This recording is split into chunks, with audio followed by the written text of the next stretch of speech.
Good morning, good morning. Audio video सबको clear आ रहा है?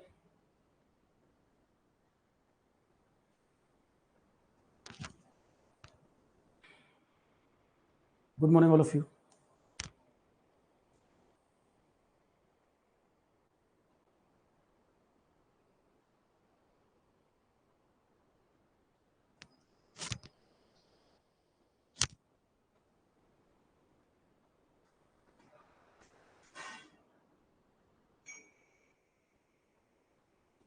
ठीक है, शुरू करें।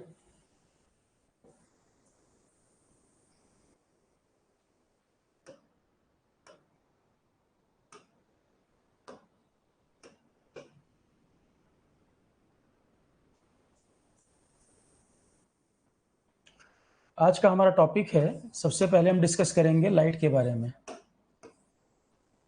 सबसे पहले डिस्कशन हमारा लाइट के बारे में, ठीक है। लाइट के बारे में हमें इसमें देखो क्वेश्चन क्या बनते हैं। एक तो क्वेश्चन बनता है जैसे रेनबो का फॉर्मेशन है, रेनबो फॉर्मेशन क्यों होता है, क्या रीजन है इसके पीछे। एक आपका क्वेश्चन आता है ट्विंकलिंग ऑफ स्टार, स्टार में जो ट्विंकलिंग होती है वो किस रीजन से होती है, ट्विंकलिंग ऑफ स्टार्स। इसके बाद एक क्वेश्चन आता है why sky appears blue, why sky appears blue, sun appears red, why sky appears blue, sun appears red. ये किस रीजन से है। डेजर्ट में या हाईवे वगैरह पे हमें वाटर क्यों फील होता है दूर से देखने पर, दूर से देखने पर डेजर्ट में या रोड पर हमको डिस्टेंस से देखने पे वाटर फील क्यों होता है। डेजर्ट में जो इल्यूजन होता है, डेजर्ट में इल्यूजन वाटर का या रोड के ऊपर वाटर का इल्यूजन हमें क्यों होता है। इसके अलावा सनराइज और सनसेट जब होता है, सन एक्चुअली जब राइज करता है उसके 2 मिनट पहले हमको दिखता है और सनसेट के बाद भी 2 मिनट तक दिखता है। सनराइज एक्चुअल जब होता है उसके 2 मिनट पहले ही हमको पता चलता है और सनसेट होने के 2 मिनट बाद भी हमें नजर आता है। उसका क्या रीजन है। सनराइज और सनसेट का जो कंसेप्ट है, सनराइज और सनसेट वाला जो कंसेप्ट है कि हमें सनराइज के 2 मिनट पहले और सनराइज के 2 मिनट बाद कैसे सन दिख रहा है, विजिबल कैसे है। तो ये जितने भी इफेक्ट हैं इनका क्या रीजन है, ये क्वेश्चन आता है एग्जाम में। इनके क्या रीजन है ये क्वेश्चन पूछता है। तो लाइट को लेके एक तो कंसेप्ट आपका है डिस्पर्शन ऑफ लाइट, पोलराइजेशन वगैरह हमें नहीं पढ़ना है यहाँ। एक तो हमें डिस्पर्शन जानना है, reflection, total internal reflection, total internal reflection, फिर रिफ्रैक्शन, रिफ्रैक्शन, देन एटमॉस्फेरिक, ये scattering of light, scattering of light. तो ये कुछ कंसेप्ट हैं जो हमें समझने हैं, किसके कारण क्या होता है। जो हमारा टॉपिक है लाइट का, उसमें हमें यही समझना है इसमें से कौन सी चीज किसके लिए रिस्पॉन्सिबल है, कौन सी चीज क्या कराएगी, ठीक है।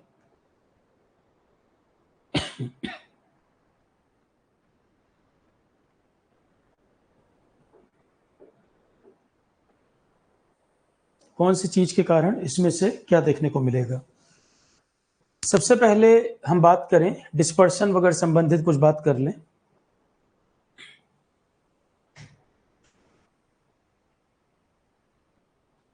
नोट करना है कर लो, ये टॉपिक हमारा इसी के बारे में।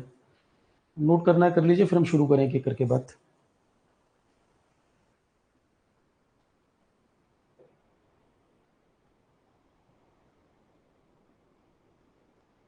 ऑप्टिकल फाइबर किस प्रिंसिपल पे काम करता है, पहले बताया था। ऑप्टिकल फाइबर किस प्रिंसिपल पे काम करता है बता चुके हैं। सीधा सीधा क्वेश्चन आता है, ऑप्टिकल फाइबर किस प्रिंसिपल पे वर्क करता है।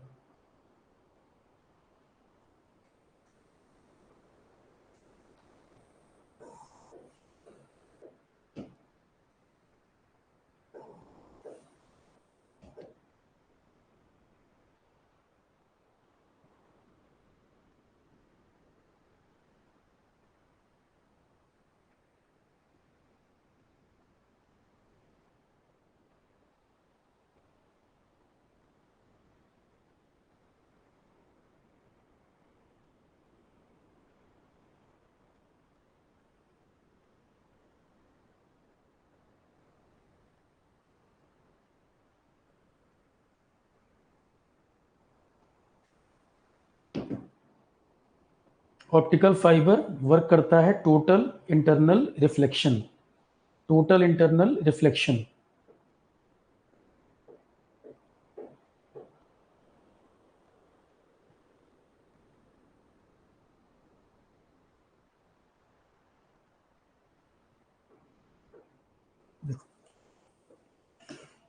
तो सबसे पहले हम डिस्पर्सन की बात करें। डिस्पर्सन से हमारा यहाँ क्या मतलब है? ग्लास प्रिज्म का इस्तेमाल सबसे पहले जो किया था न्यूटन ने किया था। ये कोई ग्लास प्रिज्म है, अब ध्यान से सुनो, अभी कुछ लिखना नहीं है। ये कोई ग्लास प्रिज्म है,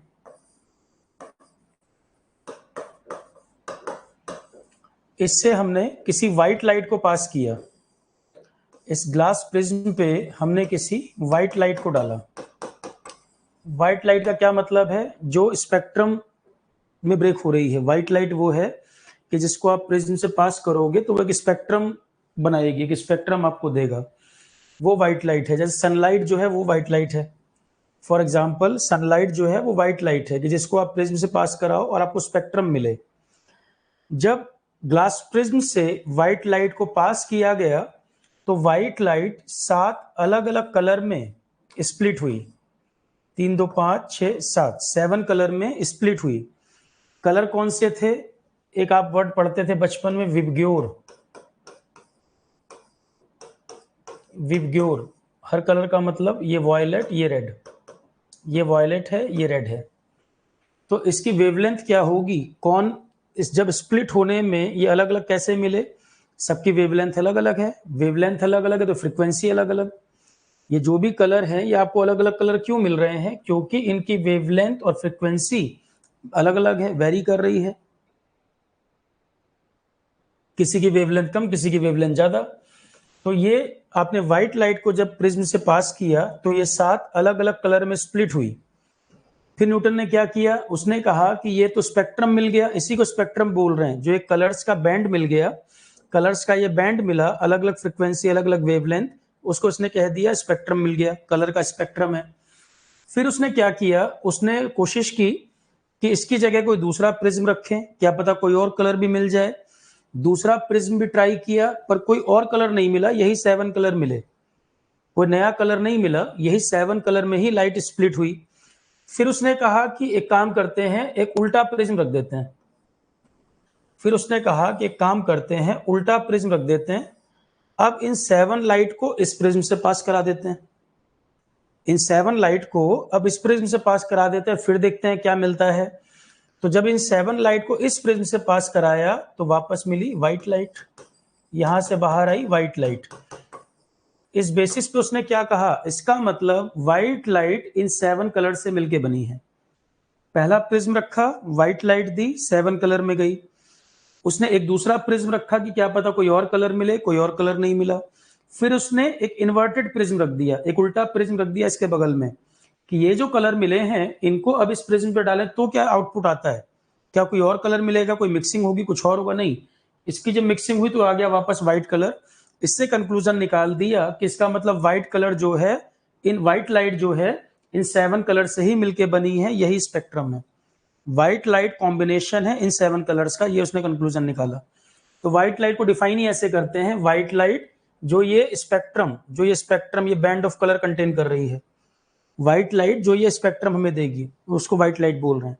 सनलाइट भी व्हाइट लाइट है, या कोई और ऐसी लाइट आप दे पाओ जो 7 कलर में स्प्लिट हो, तो ये जो स्प्लिटिंग ऑफ लाइट है इसे डिस्पर्शन बोलते हैं।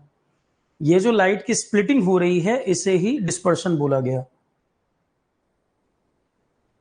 ये जो लाइट की स्प्लिटिंग हुई है, ये जो आप देख रहे हैं, ये splitting of light,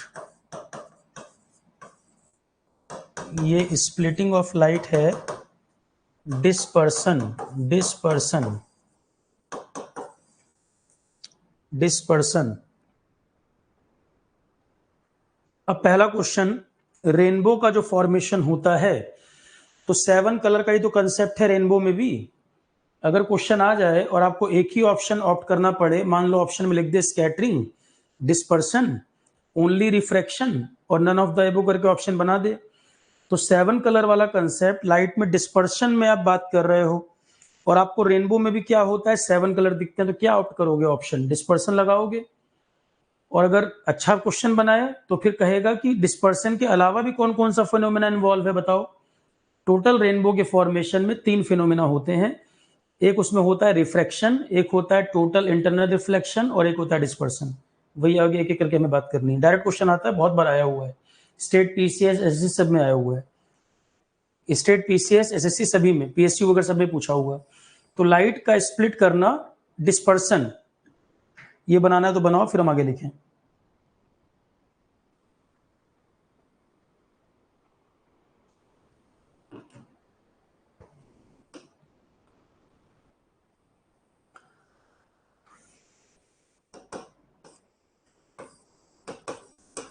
rainbow formation जो होता है, इसका क्या रीजन है,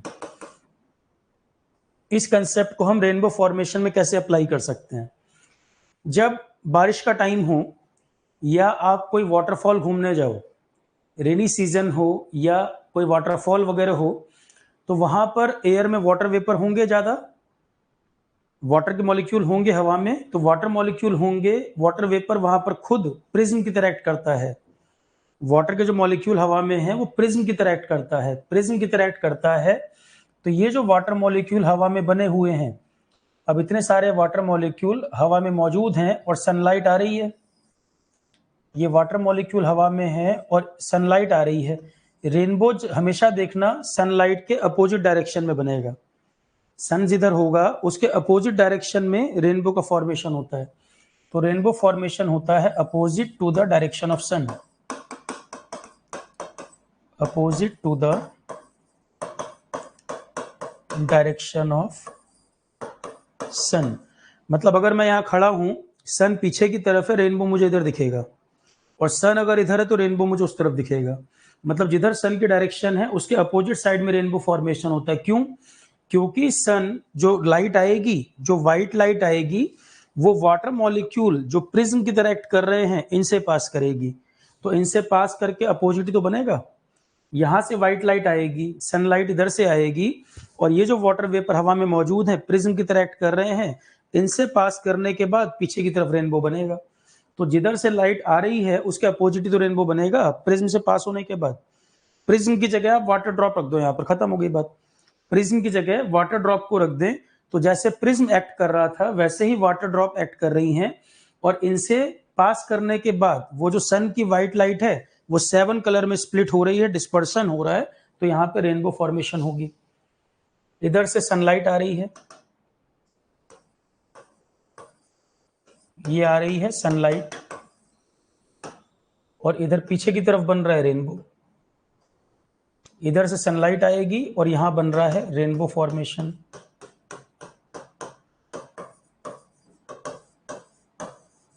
तो ऑब्जर्वर आप इधर खड़े हैं, आप यहां पर खड़े हैं, सनलाइट इधर से आ रही है, रेनबो अपोजिट बन रहा है, ऐसा हो रहा है। कुछ समझ आ रहा है? तो अब इसमें क्या क्या चीजें हो रही हैं, इसका मतलब रेनबो के बनने में पहला डिस्पर्सन तो हो ही रहा है, रेनबो फॉर्मेशन में डिस्पर्सन तो है ही, क्योंकि 7 कलर में स्प्लिट हो रही है लाइट। ठीक है, 7 कलर में लाइट स्प्लिट हो रही है। 3, 6, कितनी ज्यादा लाइनें बन गई क्या, 1, 2, 3, 4, 5, 6, 7, 7 कलर। तो डिस्पर्सन हो रहा है, और लाइट इससे पास होने के बाद रिफ्रैक्ट भी तो हो रही है, रिफ्रैक्शन तो हो ही रहा है। लाइट इससे जो पास कर रही है, रिफ्रैक्शन भी हो रहा है, तो डिस्पर्सन हो रहा है, रिफ्रैक्शन हो रहा है, रिफ्रैक्शन हो रहा है। और दूसरी बात, वाटर ड्रॉप मान लो स्फेयर शेप का है, वाटर ड्रॉप की जो शेप है स्फेरिकल शेप है, तो कुछ ना कुछ इसकी थिकनेस, कुछ ना कुछ तो होगा जिसमें लाइट ट्रेवल कर रही होगी। तो आखिर इसके अंदर लाइट ट्रेवल किस तरह से कर रही होगी, टोटल इंटरनल रिफ्लेक्शन के द्वारा। इसके अंदर जो लाइट ट्रेवल कर रही है इंटरनली, इस वाटर ड्रॉप के अंदर इंटरनली टोटल इंटरनल रिफ्लेक्शन भी हो रहा है, टोटल इंटरनल रिफ्लेक्शन, ये भी इसमें देखने को मिल रहा है। इसका मतलब हो गया रेनबो फॉर्मेशन में डिस्पर्सन, रिफ्रैक्शन और टोटल इंटरनल रिफ्लेक्शन, ये तीनों ही रोल प्ले करते हैं। ये आपका पहला क्वेश्चन हो गया। क्या पॉइंट समझ आया? व्हाइट लाइट प्रिज्म से पास करती है तो 7 कलर में स्प्लिट होती है, रेनबो फॉर्मेशन होगा, पर यहां तक आने में लाइट के अंदर रिफ्रैक्शन भी हो रहा है, रिफ्लेक्शन भी हो रहा है, टोटल इंटरनल रिफ्लेक्शन होगा। तो 3 फिनोमेना पे डिपेंड कर रही है, डिस्पर्सन, रिफ्रैक्शन और टोटल इंटरनल रिफ्लेक्शन। अब डिपेंड करता है कि क्वेश्चन में क्या, अगर कोई छोटा मोटा CHSL का पेपर दोगे तो ऑप्शन लिख देगा डिस्पर्सन, एक में रिफ्रैक्शन भी लिख देगा, फिर एक में लिख देगा पोलराइजेशन ऑफ लाइट, एक में स्कैटरिंग लिख देगा। ठीक है, एक ऑप्शन आउट करना हो तो डिस्पर्सन टिक करना, जबकि प्रॉपर आंसर क्या होना चाहिए? सही एग्जाम दोगे, यूपीएससी कराए या जैसे आपका पेटेंट वाला, ये सब एग्जाम दोगे, स्टेट PCS, तो उसमें तीनों लिखना चाहिए, dispersion, refraction, total internal reflection. ठीक है, सही आंसर है तीनों, एक ऑप्ट करना पड़ जाएगा तो डिस्पर्सन लगाना, तीनों करेक्ट है।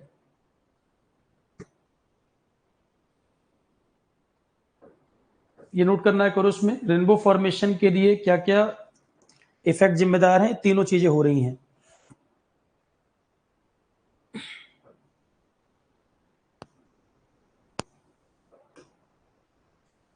नेक्स्ट पॉइंट, तो ये एक्सपेरिमेंट था, देखो न्यूटन वाला।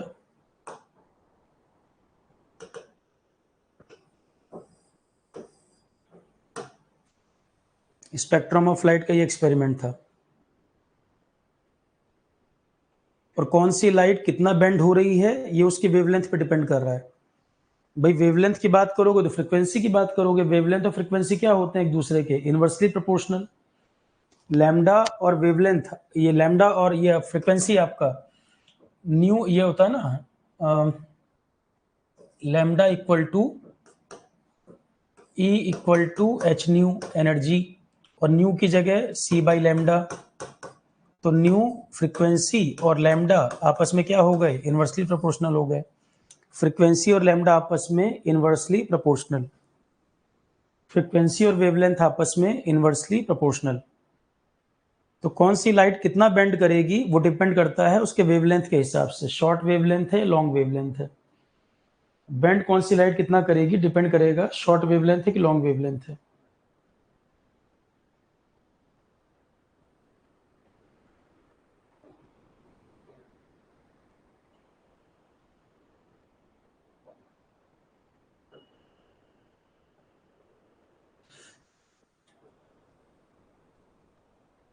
तो विबग्योर पैटर्न में, विबग्योर क्या है? यही सीक्वेंस है, कलर जो स्प्लिट हो रहा है यही पैटर्न है विबग्योर।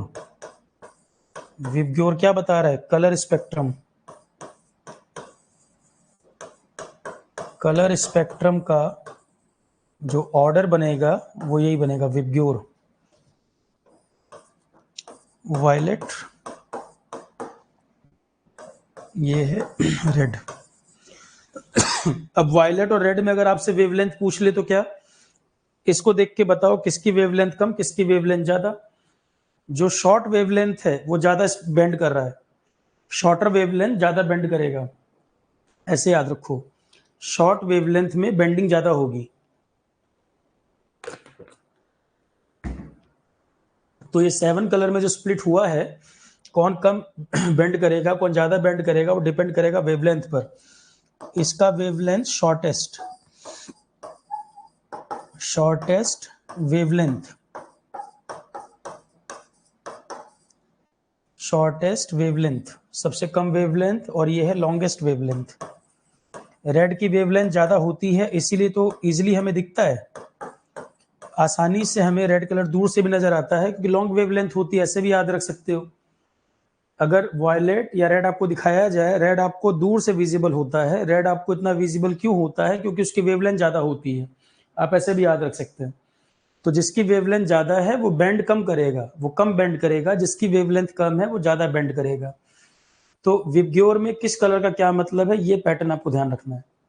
अब इसमें अगर फ्रीक्वेंसी पूछ ले तो फिर ये मत कह देना कि सर फ्रीक्वेंसी नहीं पता। अब अगर इसमें क्वेश्चन आ जाए तो फिर आप इसमें ये मत कहिएगा कि सर इसमें ये नहीं पता है हमें। ठीक है, तो फ्रीक्वेंसी के टर्म में पूछ ले तो उस फार्मूले से बता सकते हो, जिसकी वेवलेंथ ज्यादा उसकी फ्रीक्वेंसी कम, ज्यादा वेवलेंथ कम फ्रीक्वेंसी, इस फार्मूले से बता सकते हैं। ठीक है,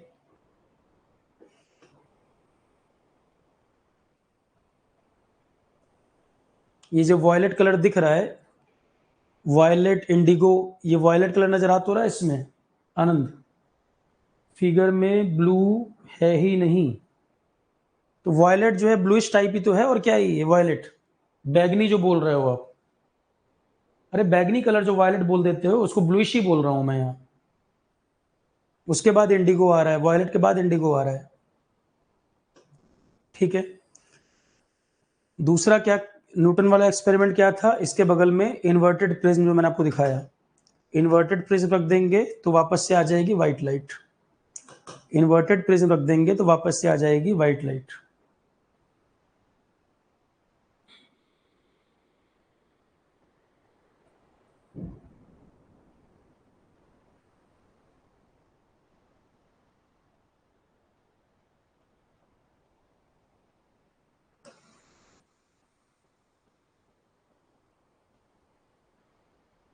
ठीक है, पहले प्रिज्म से पास किया, दूसरे प्रिज्म से पास किया, ये आ गई व्हाइट लाइट।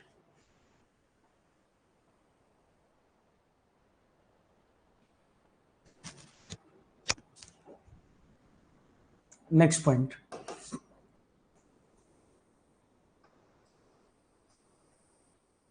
अब एक बात करते हैं, एटमॉस्फेरिक रिफ्रैक्शन एक चीज होती है, ये भी समझ लो फिर देखते हैं नोट्स। एटमॉस्फेरिक रिफ्रैक्शन एक चीज है, जैसे आप कभी फायर जलाओ, कभी आग जलाओ, या गाड़ी का रेडिएटर वगैरह देखो जब हीटअप हो जाता है, तो ऐसे एयर में ऊपर आपको कोई चीज ऐसे वेव सी बनती दिखती है, ऐसे उड़ता हुआ, फ्लिकरिंग सी होती है।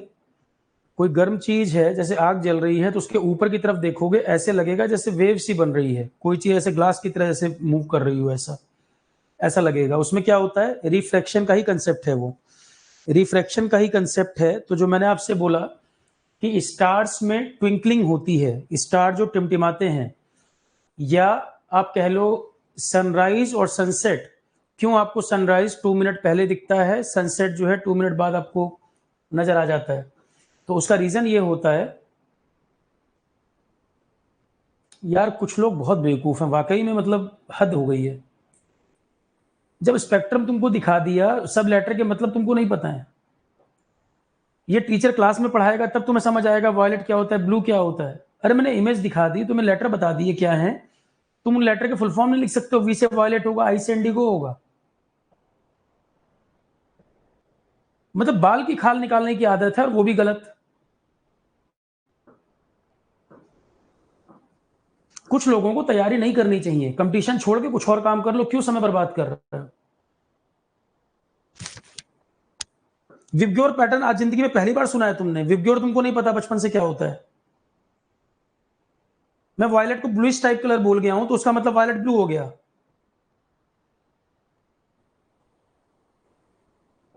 अपना खुद का कोई लेवल नहीं है, टीचर से उम्मीद है कि टीचर 24 घंटे बिल्कुल विजिलेंट रहे, हर शब्द जो है 50 बार ध्यान दे वो बोलने पर। टीचर से तुम्हें उम्मीद ऐसी है, तुम्हारा खुद का लेवल गधे की तरह हो गया है। सामने विबग्योर लिखा हुआ है, वी से वॉयलेट तुमको नहीं पता है, वी से ब्लू होता है।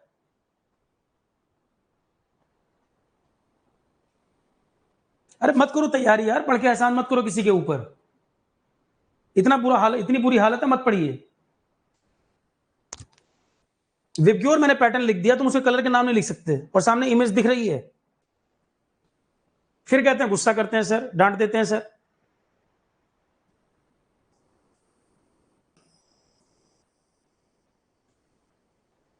मैं लग ही नहीं रहा कि मतलब मैं इंजीनियर्स को पढ़ा रहा हूं, किसको पढ़ा रहा हूं? मैं पहली क्लास के स्टूडेंट भी इस तरह से मतलब बिहेव नहीं करते होंगे।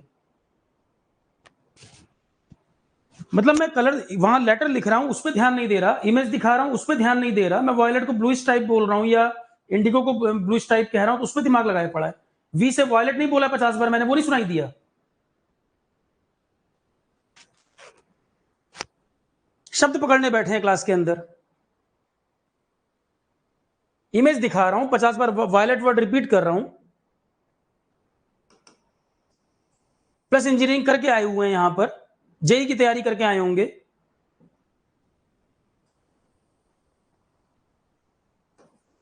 1.5 महीने की कोचिंग में कोशिश कर रहे हैं कि नासा का एग्जाम निकल जाए तुरंत। 1.5 महीने की तैयारी में जिंदगी में कुछ नहीं पढ़े हैं आज तक, ना ये 10th पढ़े, ना 9th पढ़े, ना 8th पढ़े, पहली बार जिंदगी में पढ़ने बैठे हैं। और 1.5 महीने की कोचिंग में इनकी कोशिश ये है कि एक एक लाइन जो है इनको ए से एप्पल पढ़ाया जाए। यहाँ पर ये तैयारी कर रहे हैं, कंपटीशन दे रहे हैं, मजाक कर रहे हैं। एक ही बार पेपर दोगे अकल ठिकाने आ जाएगी पेपर देते ही।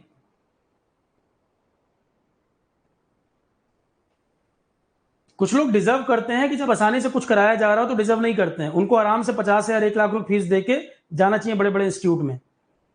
कुछ लोगों को 50,000 1 लाख रुपए देकर ही पढ़ना चाहिए जहां उनकी कोई सुनवाई ना करता हो और ए से एप्पल ना पढ़ाता हो। कुछ लोग वही डिजर्व करते हैं। टीचर जब ज्यादा फ्लेक्सिबल होता है या ज्यादा लेवल डाउन करके पढ़ाना शुरू कर जाए तो इसी तरह से लोग बिहेव करते हैं जैसे 2-4 लोग यहाँ कर रहे हैं। इमेज गलत क्या था? इमेज गलत था, एनसीईआरटी की इमेज गलत है, वो तुम नहीं निकाल सकते इमेज, तुम गूगल से इमेज नहीं निकाल सकते। विबग्योर वर्ड गलत है, कलर अगर सेम मैच नहीं कर रहा तो कोई दिक्कत है इसमें? आनंद कुमार से बात कर रहा हूं मैं, विबग्योर लिख दिया, अब मैं कलर मैच करूं उसमें मिला के यहां पर।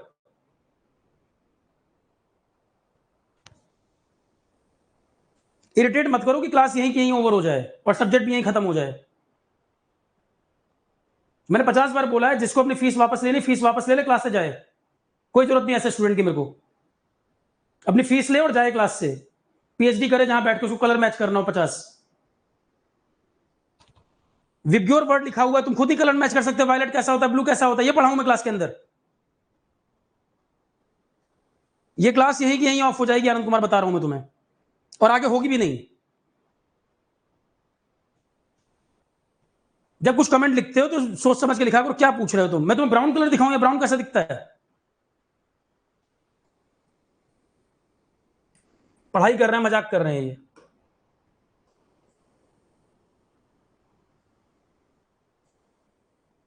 मुझे खुद ये फील हो रहा है कि जितना मैं बेसिक तरीके से पढ़ा रहा हूं, जितना मैं बेसिक लेवल पे जाके पढ़ा रहा हूं, उतना लेवल और खराब होता जा रहा है तुम लोगों का, उतना तुम्हारी स्थिति और गड़बड़ होती चली जा रही है कि तुम्हें सी से कैट पढ़ाना पड़ेगा कुछ टाइम बाद मुझे।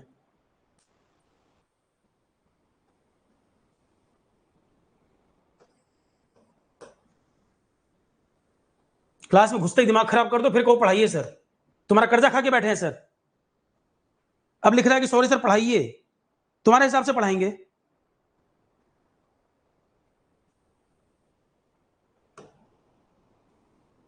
पहले इरिटेट कर दो, कलर तुमको वी से वॉलेट तुमको नहीं पता कैसा दिखता है, पहले इरिटेट कर दो, फिर को पढ़ाइए सर। सर को गुस्सा नहीं आता, सर इरिटेट नहीं होते। इंजीनियरिंग की डिग्री जला दो अपनी, अगर इंजीनियरिंग किए हो तो। गलत जिसने डिग्री दी है उसमें भी क्वेश्चन मार के डिग्री कैसे दे दी तुमको?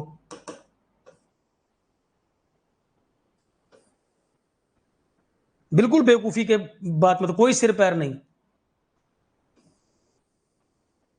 देखो अगला पॉइंट देखो, इसको छोड़ो।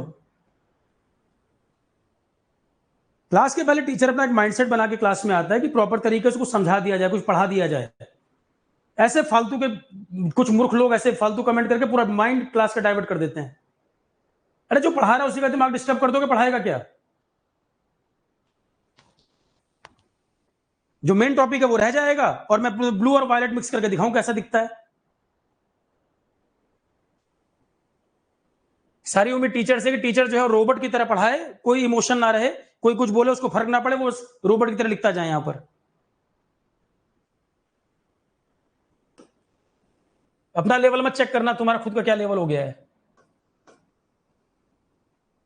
पूरी जिंदगी पढ़े नहीं, उम्मीद कर रहे थे आरोहण पे जब क्लास होगी तभी मैं सीखूंगा ए फॉर एप्पल होता है।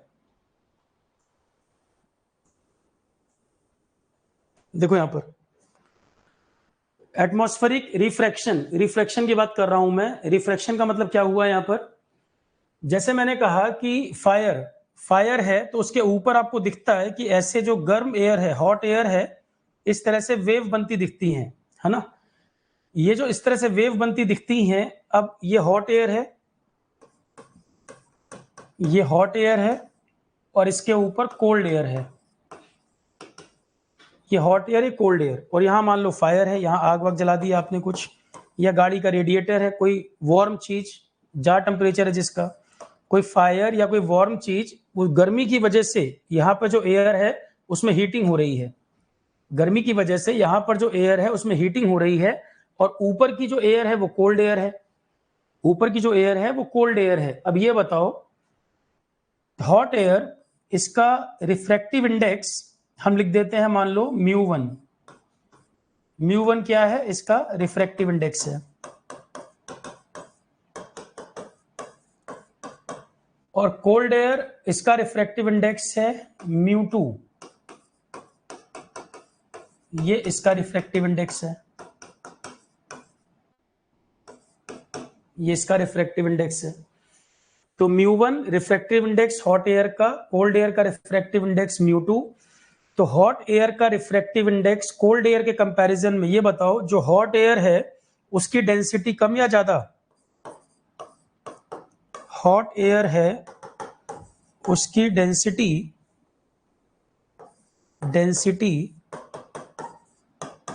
Lower than the cold air, lower than the cold air. तो हॉट एयर की density lower than the cold air. μ1 क्या होगा? μ1 की वैल्यू μ2 से आएगी कम। इसका जो रिफ्रैक्टिव इंडेक्स है μ1 वो μ2 से कम होगा। इसका मतलब कौन डेंसर कौन रेयरर, हम बता सकते हैं आसानी से, denser medium, rarer medium.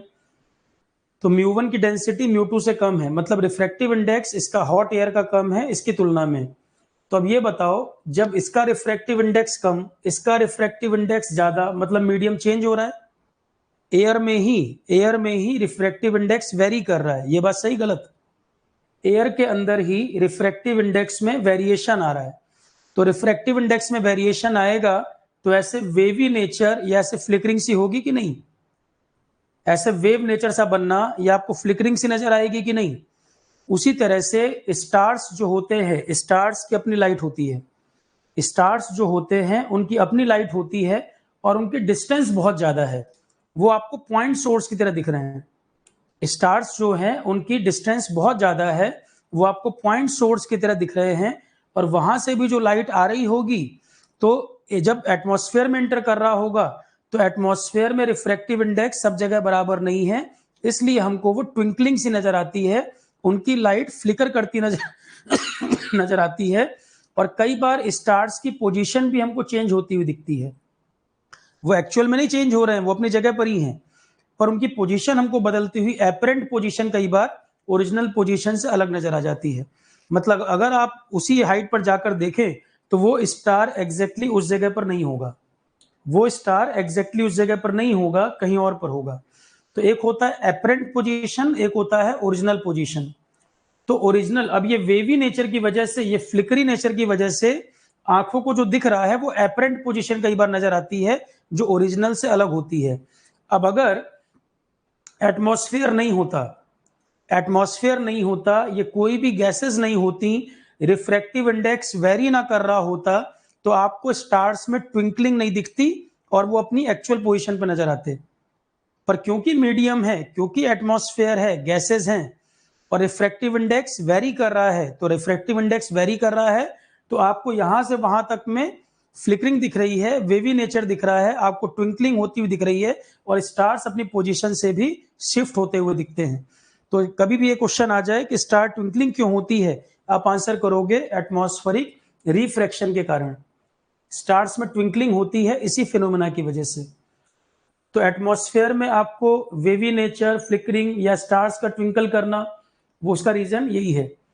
Sunset और सनराइज, वो भी जो आपको सनराइज 2 मिनट पहले दिखता है, सनसेट 2 मिनट बाद भी नजर आता है, उसका भी रीजन यही है। सनराइज और सनसेट 2 मिनट पहले 2 मिनट बाद तक क्यों दिखता है, उसका भी रीजन यही है। स्टार्स के ट्विंकलिंग का भी रीजन यही है। स्टार्स क्यों नजर आते हैं, जैसे मैंने स्टार्स का बताया, ट्विंकलिंग इस कारण होती है। अगला मैं सन की बात कर रहा हूं। सन हमें तब दिखता है जब वो अर्थ के होराइजन पर आ जाए। एक्चुअली सनराइज कब होता है, एक्चुअल सनराइज कब होता है कि हम अर्थ मान लो यहाँ है, इसके होराइजन पर, जब वहां पर पोजीशन होगी अर्थ की, तब सनराइज हमें नजर आएगा। अर्थ के मोशन में जब अर्थ के होराइजन पर सन लाई करेगा तब एक्चुअल सनराइज हुआ। पर होराइजन पर आने से पहले ही एपरेंट पोजीशन, इसी एटमॉस्फेरिक रिफ्लेक्शन के कारण एपरेंट पोजीशन ऊपर नजर आने लगती है, तो हमें सनराइज 2 मिनट पहले दिख जाता है। और सनसेट जब होता है वहां भी 2 मिनट बाद तक हमें दिखता है। वो एक्चुअल सन उस समय पे नहीं है, वो उसकी एपरेंट पोजीशन के कारण होता है। मतलब ऐसा, एपरेंट पोजीशन एक्चुअल पोजीशन नहीं है, इल्यूजन है, इल्यूजन है। उस समय पे सन वहां पर एक्चुअल में है नहीं। ये है, देखो।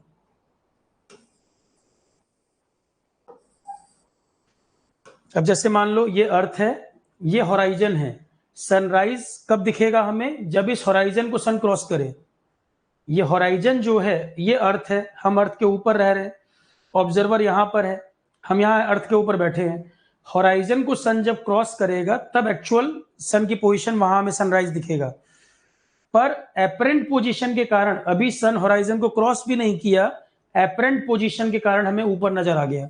रियल में है नहीं यहाँ पर एपरेंट पोजीशन। एपरेंट पोजीशन क्यों हो रही है? वही एटमॉस्फेरिक रिफ्रैक्शन के कारण, कि अभी तक सन वहां पर है नहीं पर वो एपरेंटली यहां पर नजर आ रहा है। एपरेंटली हमें यहां पर नजर आ रहा है, कारण वही एटमॉस्फेरिक रिफ्रैक्शन का। तो सनराइज, एक्चुअल सनराइज सन होराइजन को क्रॉस करे उससे पहले ही हमको सन दिख जाता है। एटमॉस्फेरिक रिफ्रैक्शन के कारण, उसकी एपरेंट पोजीशन के कारण वो रियल पोजीशन नहीं है। आप उस समय जाकर सन को वहां चेक करोगे, होगा ही नहीं, इल्यूजन है ये। ठीक। और ऐसे ही सनसेट जब होता है, सनसेट जब होता है तो 2 मिनट बाद तक हमको नजर आता है, क्योंकि सन अभी सेट हुआ नहीं। सनसेट जब हो रहा है तो होराइजन को क्रॉस करेगा तो सनसेट होगा, पर 2 मिनट बाद तक हमको नजर आता है एपरेंट पोजीशन की वजह से। सनराइज सनसेट दोनों में 2 मिनट पहले 2 मिनट बाद तक हमको दिखता है, उसका कारण है एपरेंट पोजीशन। एपरेंट पोजीशन हमें नजर आती है और एटमॉस्फेरिक रिफ्रैक्शन के कारण ऐसा होता है। तो ये क्वेश्चन आ जाएगा, twinkling of star sunrise sunset 2 minute पहले 2 मिनट बाद तक क्यों दिखता है? सीधे सीधे एक ही आंसर करना है, एटमॉस्फेरिक रिफ्रैक्शन। तो एटमॉस्फेरिक रिफ्रैक्शन ही रीजन है twinkling of stars, twinkling of stars. इसके अलावा सनराइज, सनराइज जो होता है 2 minutes before actual sunrise and sunset 2 minutes after actual sunset। Actual sunset के 2 मिनट बाद और सनराइज, एक्चुअल सनराइज के 2 मिनट पहले।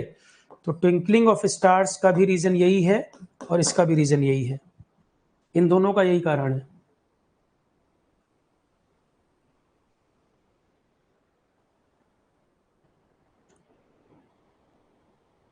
देखो क्लियर है? Twinkling of star, sunrise, sunset.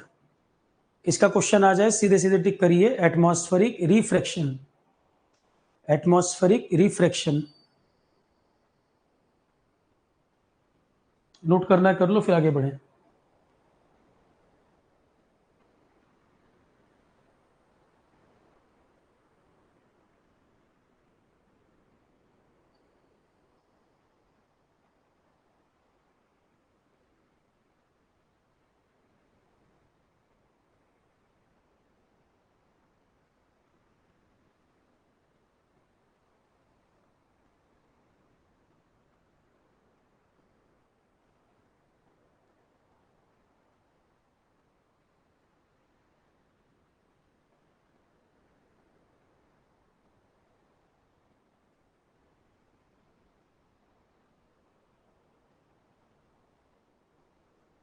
ठीक है, नेक्स्ट पॉइंट। अब एक कंसेप्ट होता है स्कैटरिंग ऑफ लाइट। स्कैटरिंग तो मैं टिंडल इफेक्ट में बोल भी चुका हूं पहले, टिंडल इफेक्ट में स्कैटरिंग बता चुके हैं। अब आता है स्कैटरिंग ऑफ लाइट। अब ये बताओ, एटमॉस्फेयर में कई सारे पार्टिकल, डस्ट पार्टिकल, गैसेस, सब कुछ है। डस्ट पार्टिकल, गैसेस, कई चीजें, तो उनसे लाइट होती है स्कैटर। लाइट की स्कैटरिंग की वजह से sky appears blue, sea appears blue, इसके अलावा sun appears red, ये जो कलर आते हैं स्कैटरिंग की वजह से आते हैं। Sky appears blue, sea appears blue, sun appears red, ये सारे कलर जो हैं लाइट की स्कैटरिंग से आते हैं, लाइट के स्कैटरिंग से। तो स्कैटरिंग में ब्लू कलर कैसा, ब्लू जो है शॉर्ट वेवलेंथ है, ब्लू शॉर्ट वेवलेंथ है, वो कलर आपको ज्यादा नजर आ रहा है कि स्काई जो है पूरा आपको ब्लूइश दिख रहा है। तो स्काई अपीयर्स ब्लू, सी appears blue, sun appears red.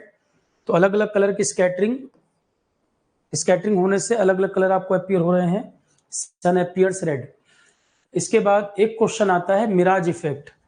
Miraj effect, road पर या डेजर्ट में आपको दूर से पानी नजर आना, इसे कहते हैं मिराज इफेक्ट। मिराज इफेक्ट में जो कंसेप्ट काम कर रहा है, एक तो एटमॉस्फेरिक रिफ्रैक्शन, ऊपर जो आपने पढ़ा एटमॉस्फेरिक रिफ्रैक्शन, एक तो ये हो रहा है, और एक इसमें फिनोमेना होता है total internal reflection. Total internal reflection, इतनी चीजें हैं मिराज इफेक्ट में, refraction plus total internal reflection. Exam में क्या पूछेगा, सीधे सीधे क्वेश्चन आएंगे। प्रिज्म एक्सपेरिमेंट पहली बार किसका था, न्यूटन। क्या एक्सपेरिमेंट था वो बता दिया। अब जितने ये फिनोमेना है, रेनबो का बनना, sky appears blue, mirage effect, ये बहुत बड़ा है वो क्वेश्चन है। स्टेट पीसीएस में तो मिराज इफेक्ट 50 बार पूछा गया होगा। ठीक है,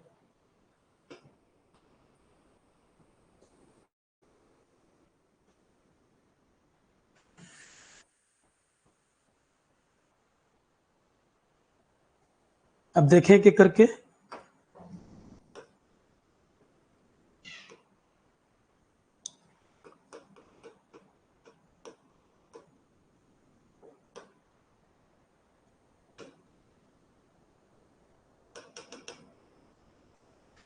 अब जो हमने पढ़ा है वही यहां लिखा हुआ है। देखो, सबसे पहला dispersion of white light by a glass prism. dispersion of white light by a glass prism. The prism has probably split. The prism has probably split the incident white light into a band of colors. Into a band of colors. The prism has probably split the incident white light into a band of colors. पढ़ चुके। Note the color that appear at the two end of the color band. The various color scenes are violet, indigo, blue, green, yellow, orange, red. इसी को हमने VIBGYOR कह दिया।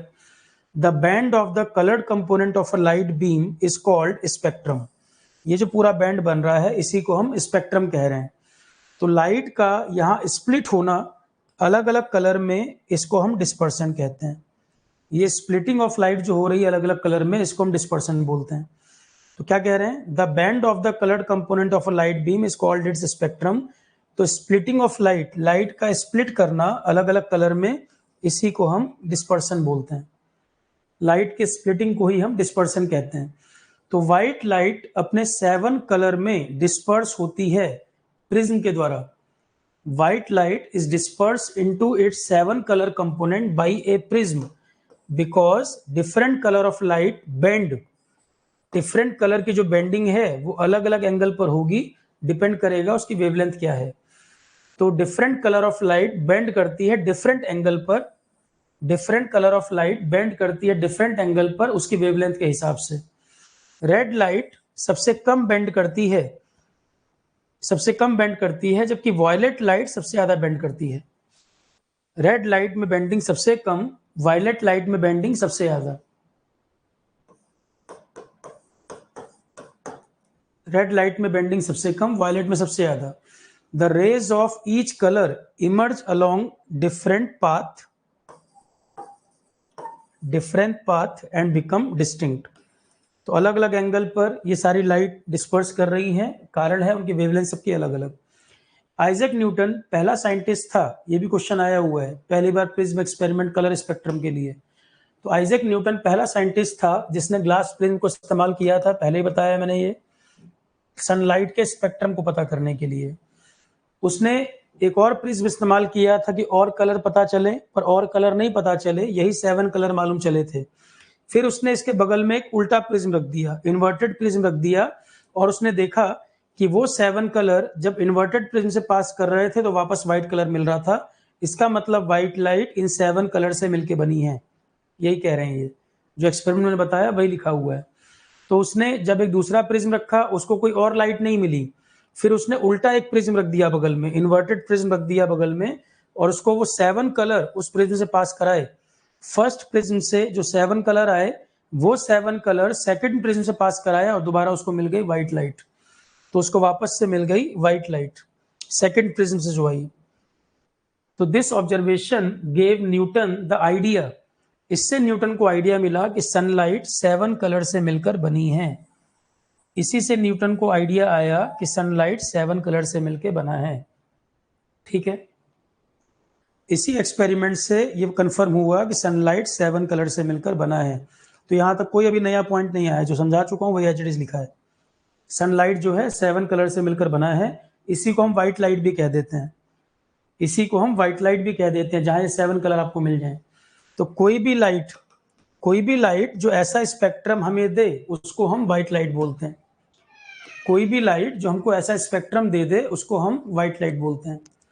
तो any light जो हमें ऐसा स्पेक्ट्रम दे दे सनलाइट की तरीके का, उसे हम व्हाइट लाइट के नाम से जानते हैं।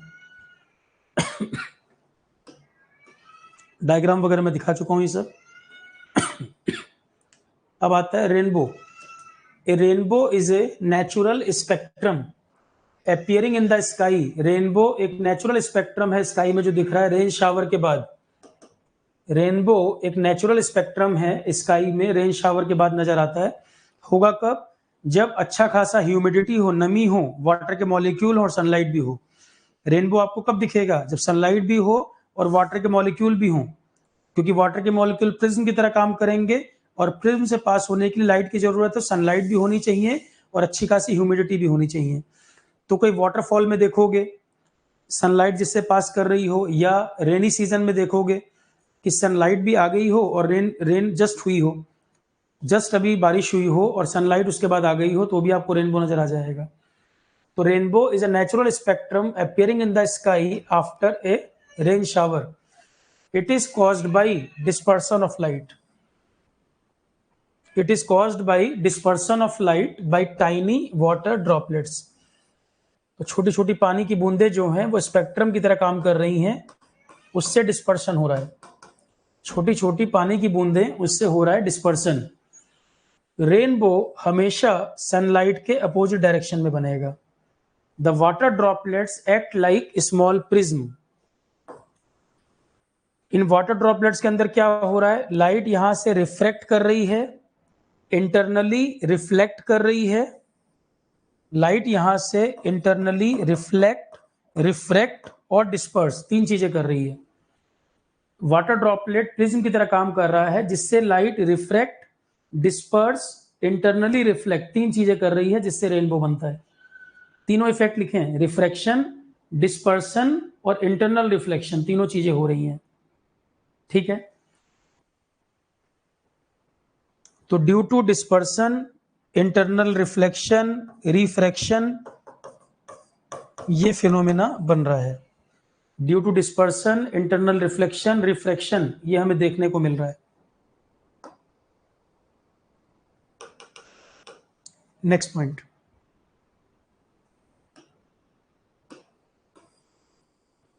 you can also see a rainbow on a sunny day when you look at the sky.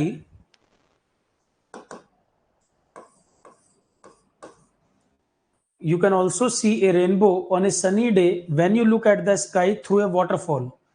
Waterfall जहां से सनलाइट पास कर रही हो वहां भी आपको नजर आ जाएगा, या वाटर फाउंटेन हो, कोई फुहारा हो, उससे भी आपको रेनबो नजर आ जाएगा।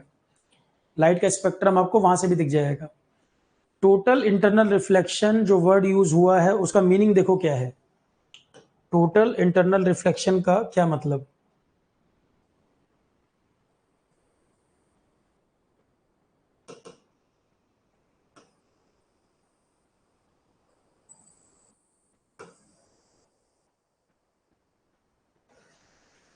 टोटल इंटरनल रिफ्लेक्शन, जैसे मान लो एक मीडियम है वाटर और एक मीडियम है यहाँ air, water air, refractive index इसका N1 इसका N2।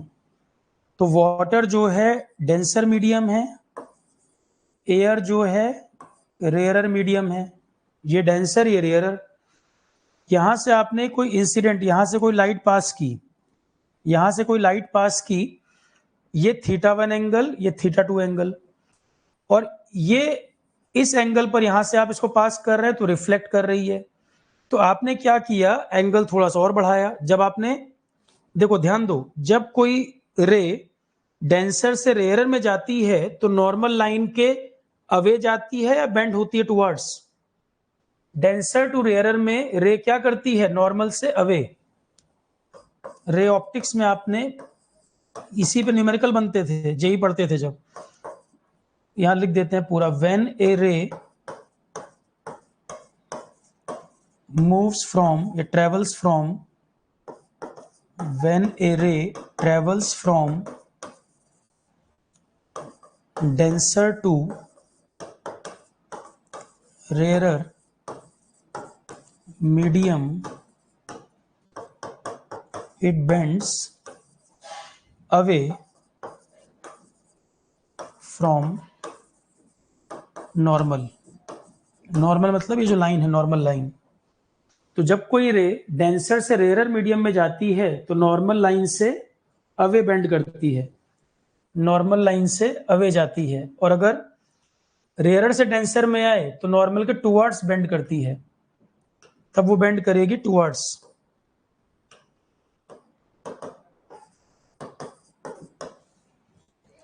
तो एक हमने लिख दिया, इसका उल्टा भी लिख सकते हैं। तो रे अगर डेंसर से रेयर में जाएगी तो नॉर्मल लाइन से दूर जाएगी, नॉर्मल लाइन से दूर रह जाएगी। मतलब जिस एंगल पर यहां से आ रही है, आप देख रहे हो इधर ये दूर की तरफ बेंड, नॉर्मल लाइन से दूर जा रही है। अगर ये यहां से इधर आती, एयर से अगर वाटर में आती, तब ये देखते आप अंदर की तरफ बेंड करती, नॉर्मल के नजदीक आती। इसका मतलब डेंसर से रेयर में जाएंगे तो ये लाइन अवे जाएगी, और अगर उल्टा होता तो ये नॉर्मल के नजदीक आती।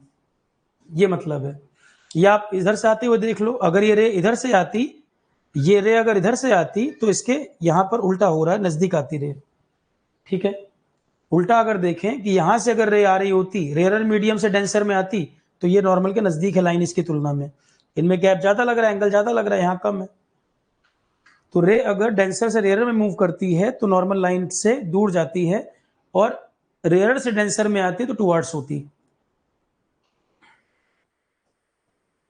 ठीक है। तो फिर इससे हमें लॉजिक क्या समझ आया कि अगर हम इस एंगल को और बढ़ा दें, इस एंगल को अगर हम और बढ़ा दें तो ये और फ्लैट हो जाएगा। जब इतने पर ये इधर से इस एंगल पर जा रहा है तो ये इतने पे है, तो इस एंगल को बढ़ाएंगे तो ये और नीचे की तरफ आ जाएगा। तो इस एंगल को हमने बढ़ा दिया, और ये इस पे, इस लाइन के ये पैरेलल लग रही है यहां पर। इसको एंगल को हमने बढ़ाया तो ये सरफेस के पैरेलल हो गई, और यही वो एंगल है critical angle. Critical angle, critical angle से हल्का सा भी ऊपर बढ़े, क्रिटिकल एंगल वो लिमिट है, क्रिटिकल एंगल से हल्का सा भी हम ऊपर हुए तो अब लाइट इसके अंदर रहेगी, इस मीडियम के अंदर अंदर रहेगी, इसमें जाएगी नहीं। तो क्रिटिकल एंगल वो मैक्सिमम लिमिट है। क्रिटिकल एंगल से हल्का जैसे भी ऊपर किए, अब ये लाइट इसमें नहीं जा सकती, अंदर अंदर रहेगी।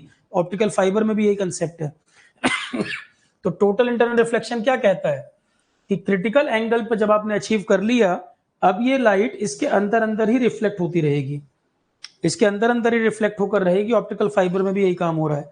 तो वो मैक्सिमम एंगल जिसके बाद लाइट अंदर ही रिफ्लेक्ट करती रहेगी, ऊपर की तरफ रिफ्लेक्शन वगैरह ऊपर जाएगी ही नहीं, इसी के अंदर रहेगी, यह है total internal reflection. Total internal reflection का मतलब ही यही है। ठीक है। तो टोटल इंटरनल रिफ्लेक्शन, ये क्रिटिकल एंगल अचीव कर लिया, इसके बाद फिर शुरू total internal reflection. Critical angle पाना जरूरी है, तभी टोटल इंटरनल रिफ्लेक्शन होगा। टोटल इंटरनल रिफ्लेक्शन के लिए क्रिटिकल एंगल को अचीव करना जरूरी है पहले।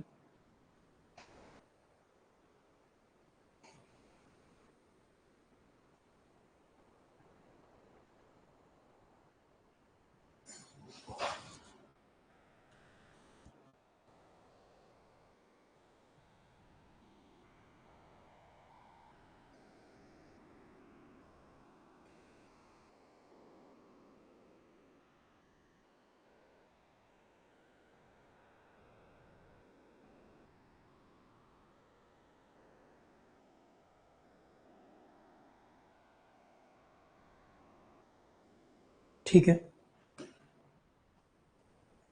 तो टोटल इंटरनल रिफ्लेक्शन क्या होता है ये क्लियर। अब आ जाए एटमॉस्फेरिक रिफ्रैक्शन, ये पढ़ लिया हमने। You might have observe the apparent, apparent मतलब जो हमें एक्चुअल में है नहीं, ये इल्यूजन है। एपरेंट पोजीशन मतलब है रियल नहीं है, ये हमें लग रहा है ऐसा कि यहाँ पर कोई चीज है। ओरिजिनल पोजीशन और एपरेंट पोजीशन दो शब्द आते हैं। ओरिजिनली मतलब जहां एक्चुअल में है, एपरेंट मतलब जहां आपको लग रहा है कि है पर वो एक्चुअल में वहां पर है नहीं। तो you might have observed the apparent random wavering of और फ्लिकरिंग। आपने कई बार ऑब्जेक्ट को ऐसे वेवरिंग या फ्लिकरिंग देखी होगी, जैसे कहीं पर आग जलाई जाए, उसके ऊपर हवा में आपको दिखता है, ये गाड़ी का रेडिएटर बहुत गर्म है, उसके ऊपर आपको ऐसे वेव सी दिखती है, फ्लिकरिंग दिखती है, कोई चीज मूव करती सी दिखती है, जैसे कोई ग्लास सा हो। तो ये क्यों हो रहा है? क्योंकि जो हॉट एयर है उसके ऊपर कोल्ड एयर है।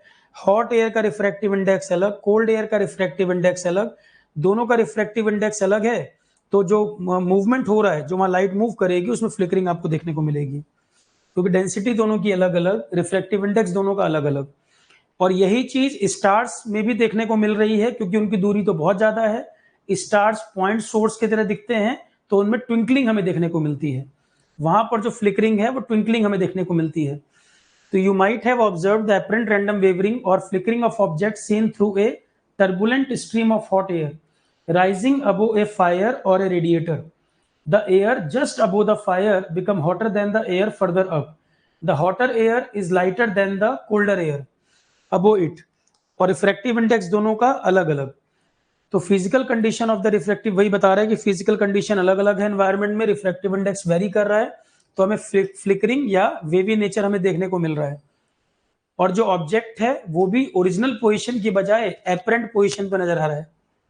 इसके कारण ऑब्जेक्ट जो है फ्लिकरिंग या वेविंग नेचर के कारण ऑब्जेक्ट जो है एपरेंट पोजीशन पर हमको दिख रहा है, जहां वो रियल में है नहीं। तो सनराइज और सनसेट के समय में भी और स्टार्स के केस में भी यही है। ठीक है, तो दिस वेवरिंग इज दस an effect of atmospheric refraction. और स्टार्स बहुत दूरी पे हैं, तो वहां हमको टिंकलिंग देखने को मिल रही है। तो एटमॉस्फेरिक रिफ्रैक्शन की वजह से फ्लिकरिंग, ट्विंकलिंग होना और एपरेंट पोजीशन पर नजर आना, कि जहां रियल में वो एग्जिस्ट नहीं कर रहा, एपरेंट पोजीशन पे दिख रहा है। ट्विंकलिंग ऑफ स्टार देखो वही सब लिख रखा है। Twinkling of star is due to atmospheric refraction. Star light जब एटमॉस्फेयर में इंटर करती है, रिफ्रैक्टिव इंडेक्स वेरी करता है। रिफ्रैक्टिव इंडेक्स वेरी करेगा तो एपरेंट पोजीशन पर नजर आएगा स्टार हमें, और ट्विंकल होता हुआ दिखेगा, टिमटिमाता हुआ नजर आएगा।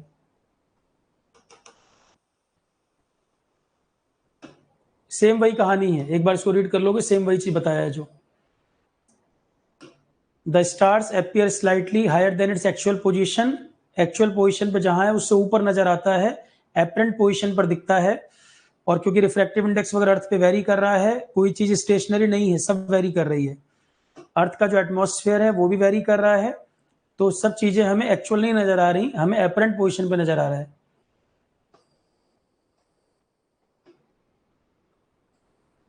तो कहीं कहीं हमको स्टार ब्राइट दिखने लगता है, कहीं कहीं फेंट। टिमटिमाने में क्या होता है, कहीं ब्राइट कहीं फेंट, ये सब बता दिया। Advance sunrise and delay sunset, जो कंसेप्ट बताया वही लिखा हुआ है, अभी समझाया है। सनराइज सनसेट में क्या होता है, वो सेम यही कहानी लिखी हुई है। Scattering of light, last point इसका scattering of light. The interplay of light with object around us give rise to several spectacular phenomena.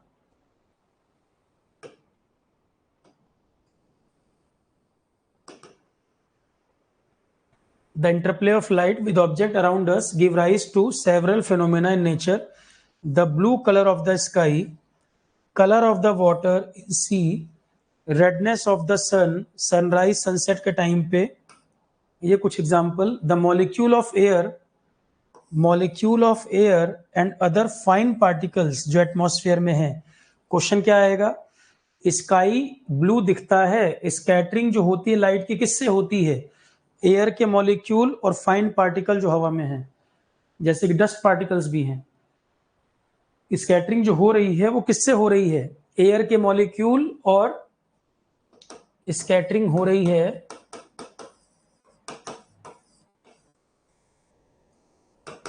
Air के मॉलिक्यूल से और डस्ट पार्टिकल्स,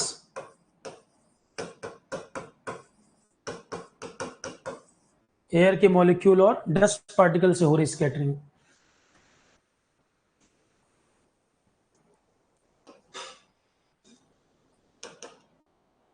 और अलग अलग कलर फॉर्म होंगे। कौन सी गैस से स्कैटरिंग हो रही है, कलर उस पर भी डिपेंड करेगा। सबसे ज्यादा कौन सी है एटमॉस्फेयर में? नाइट्रोजन है। सबसे ज्यादा एटमॉस्फेयर में है नाइट्रोजन, तो नाइट्रोजन से स्कैटरिंग होगी, अलग कलर आएगा। ऑक्सीजन से स्कैटरिंग होगी, अलग कलर आएगा। सब जगह डिफरेंट कलर मिलेंगे। तो स्कैटरिंग जिस गैस से ज्यादा होगी उससे कलर भी अलग होगा। तो visible light, these are more effective in scattering of light, shorter wavelength at the blue और longer wavelength at the red। Red light की वेवलेंथ ब्लू लाइट के कंपैरिजन में 1.8 टाइम्स होती है। रेड लाइट की जो वेवलेंथ है वो ब्लू के कंपैरिजन में 1.8 times. when sunlight passes through the atmosphere, fine particle in the air scatter the blue color more than the red color, उसका कारण है नाइट्रोजन के द्वारा स्कैटरिंग ज्यादा हो रही है। 78% तो नाइट्रोजन ही है ना, 78% जो है वो नाइट्रोजन है, तो वो कैसा कलर देगी स्कैटरिंग पे? ब्लू। अर्थ पे अगर कोई एटमॉस्फेयर नहीं होता तो कोई स्कैटरिंग भी ना होती, तो स्काई जैसा है वैसा हमें दिखता, मतलब डार्क। स्काई का कोई कलर नजर नहीं आता हमको। जैसे अगर एटमॉस्फेयर नहीं होता, डस्ट पार्टिकल भी नहीं होते, तो स्काई हमें डार्क नजर आता, ये कलर नजर नहीं आते ब्लू वगैरह। स्कैटरिंग क्योंकि होती नहीं। फिर स्कैटरिंग जिससे हो रही है, अगर वो गैसेस नहीं हो, डस्ट पार्टिकल नहीं हो, तो स्काई जैसा है डार्क वैसा ही हमें दिखता। ठीक है। ट्रैफिक लाइट में हम रेड लाइट क्यों यूज करते हैं? क्योंकि रेड लाइट में स्कैटरिंग कम होती है। ट्रैफिक लाइट में रेड कलर क्यों इस्तेमाल करते हैं? फॉगी वेदर हो या स्मोक ज्यादा हो तो भी रेड कलर की विजिबिलिटी ज्यादा है, क्योंकि रेड कलर की वेवलेंथ भी ज्यादा है, स्कैटरिंग कम होती है। रेड कलर की वेवलेंथ ज्यादा है, स्कैटरिंग भी कम होगी, विजिबिलिटी ज्यादा होती है रेड कलर में। इसके बाद आ गया मिराज इफेक्ट। मिराज इफेक्ट यही जो मैंने बताया आपको। मिराज इफेक्ट में यही कंडीशन है, एटमॉस्फेरिक रिफ्लेक्शन और total internal reflection. Atmospheric reflection plus total internal reflection.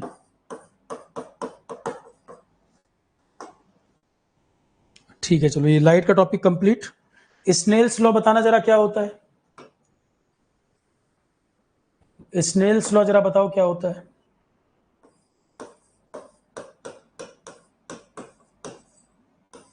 क्या कहता है? n1 sine theta 1 equal to n2 sine theta 2।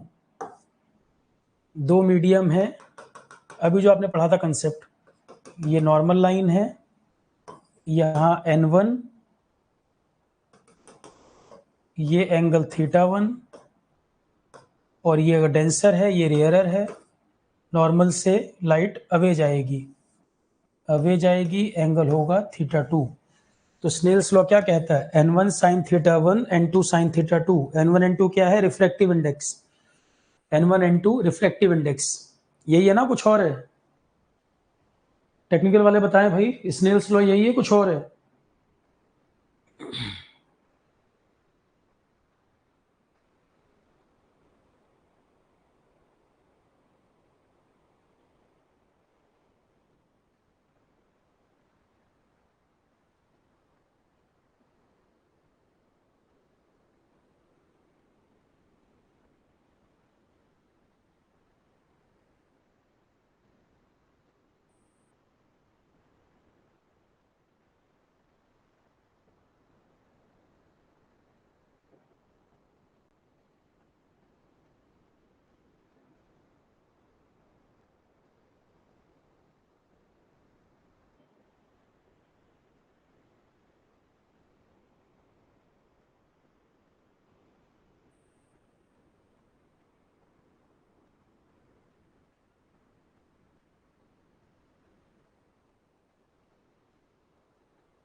ठीक है, तो Snell's law n1 sin theta 1 equal to n2 sin theta 2,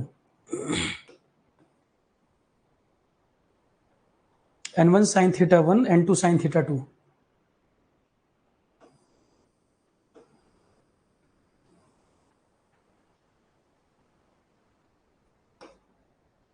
अभी यही वाला जो कंसेप्ट है, अभी जब इसमें बता रहा था मैं टोटल इंटरनल रिफ्लेक्शन में, तो डायग्राम चाहे तो वो भी यूज कर सकते हो। स्नेल्स लॉ, ये वही डायग्राम में, ये रेयरर मीडियम, ये डेंसर मीडियम n1 और n2 वाला जो है वो रेयरर, तो नॉर्मल से हमने अवे बेंड कराया। सेम वही डायग्राम है जो टोटल इंटरनल रिफ्लेक्शन में भी हम देख रहे थे, वही वाला डायग्राम जो ऊपर हम देख रहे थे वही वाला है। अब आ जाते हैं पीरियड टेबल। इसमें जितने क्वेश्चन थे वो सारे क्लियर हो गए हैं। अब आते हैं पीरियड टेबल। पीरियडिक टेबल में पहले हम समझ लें एक कंसेप्ट।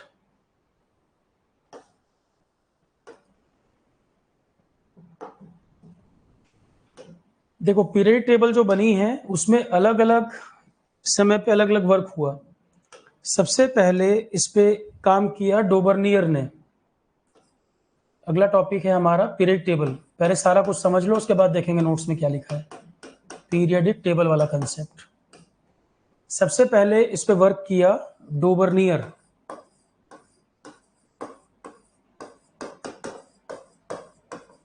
डोबर्नियर के बाद फिर कंसेप्ट आया न्यूलैंड लॉ ऑफ ऑक्टेव्स। इसके बाद कंसेप्ट आया मेंडलीव का, और इसके बाद कंसेप्ट आया हेनरी मोस्ले 1912 के अराउंड। मोस्ले, ये चार लोगों का कंट्रीब्यूशन मेन है पीरियड टेबल में। पीरियड टेबल किस तरह से आगे बढ़ी है ये कंसेप्ट है। Dobereiner, Newland law of octave, Mendeleev और मोस्ले। ठीक है, N1 N2 रिफ्रैक्टिव इंडेक्स जब लिया है आनंद कुमार, तो कोई मीडियम है ना वहां पर। N1 N2 जब मैं वर्ड लिख रहा हूं तो वैक्यूम के लिए लिख रहा हूं क्या? जानबूझ के खुराफात की आदत है तुम्हारी। जब मैंने N1 N2 वर्ड लिखा है स्नेल्स लॉ में, रिफ्रैक्टिव इंडेक्स दोनों अलग अलग लिख रहा हूं तो वैक्यूम लिख रहा हूं मैं। और बोल भी रहा हूं टोटल इंटरनल रिफ्लेक्शन में जो डायग्राम दिखाया है वाटर एयर वाला, वही एग्जांपल ले लो।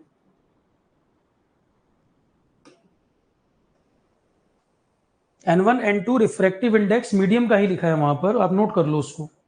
पहले आप नोट कर लो फिर आगे बढ़े। N1 रिफ्रैक्टिव इंडेक्स एक मीडियम का, N2 दूसरे का।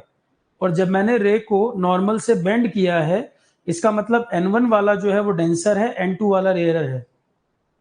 जो टोटल इंटरनल रिफ्लेक्शन में समझाया था पहला डायग्राम जो है वही वाला डायग्राम यूज किया है। ठीक है, अब आता है पीरियड टेबल।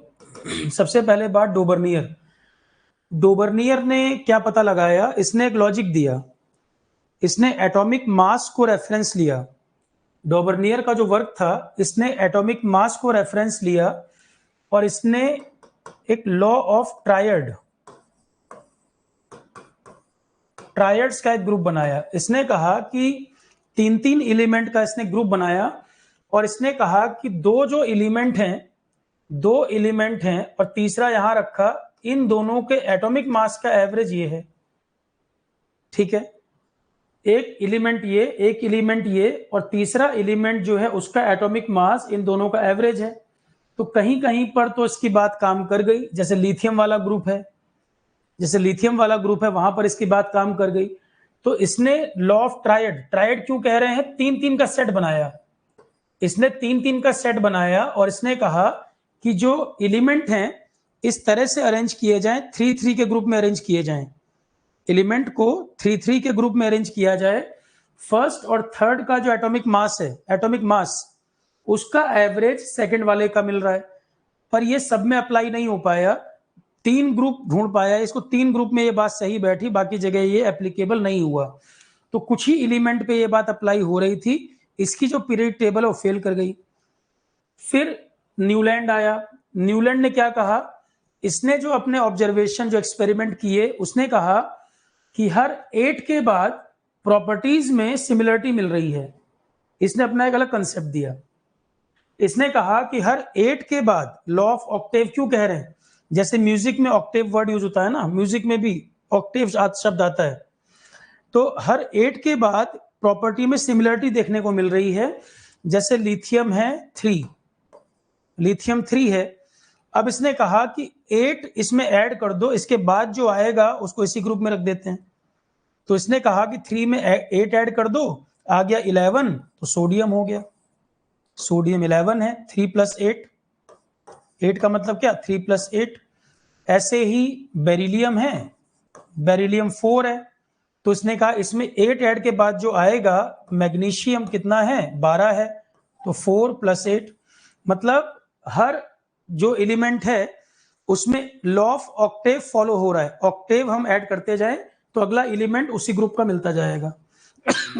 ऐसा लॉजिक दिया इसने कि हर जो अगला एलिमेंट मिल रहा है वो उसी ग्रुप का मिलता जा रहा है। मतलब सोडियम को लिथियम वाले में रख दिया, मैग्नीशियम को बेरिलियम वाले में रख दिया, और ये बात ठीक थी।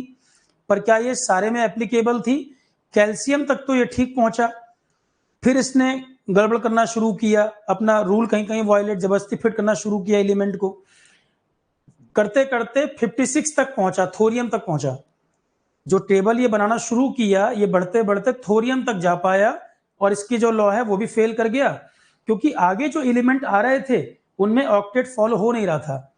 कैल्शियम वगैरह को जब ये पार किया तो उसके बाद एलिमेंट में ये जो चीज है जबरदस्ती फिट करने की कोशिश कर रहा था, वो वॉयलेट करने लगा रूल। मतलब जो लाइट एलिमेंट थे, लाइटर एलिमेंट जो थे, उनमें तो ये बात काम कर रही थी, पर हायर एलिमेंट में जैसे जैसे जाता जा रहा था तो ऑक्टेव का रूल इसका फॉलो नहीं कर रहा था, क्योंकि प्रॉपर्टी में वेरिएशन दिख रहा था। फिर ये जबरदस्ती एलिमेंट को फिट करने लग रहा था, और इसकी ही बात कंट्राडिक्ट हो रही थी, क्योंकि प्रॉपर्टी में वेरिएशन था पर सेम ग्रुप में रख दिया इसने। तो शुरुआत में लाइटर एलिमेंट में तो न्यूलैंड वाला लॉ काम कर गया, पर जब ये हायर एलिमेंट को ग्रुप में डालने लगा तो प्रॉपर्टी सिमिलर नहीं थी, तब भी जबरदस्ती फिट कर रहा था। तो समझ आ गया कि इसकी जो टेबल है वो भी सही नहीं है। इसका मतलब एलिमेंट में कुछ और चीज होगी, एलिमेंट की जो फैमिली बनाओगे, जो ग्रुप बनाओगे, इसका मतलब कुछ और भी चीज काम कर रही होगी। फिर आया मेंडलीव, रशियन साइंटिस्ट मेंडलीव। उसने क्या कहा, समझ पूरा लो, थ्योरी में कुछ नहीं है, मैं भी कॉपी पूरी रिपीट करा दूंगा, बस सुन लो। डोबर्नियर ने 3-3 ग्रुप का एलिमेंट बनाया था, तो 3-3 ग्रुप के एलिमेंट बनाए, 3 ग्रुप बना पाया, उसके बाद फेल कर गया लॉ, सही नहीं था।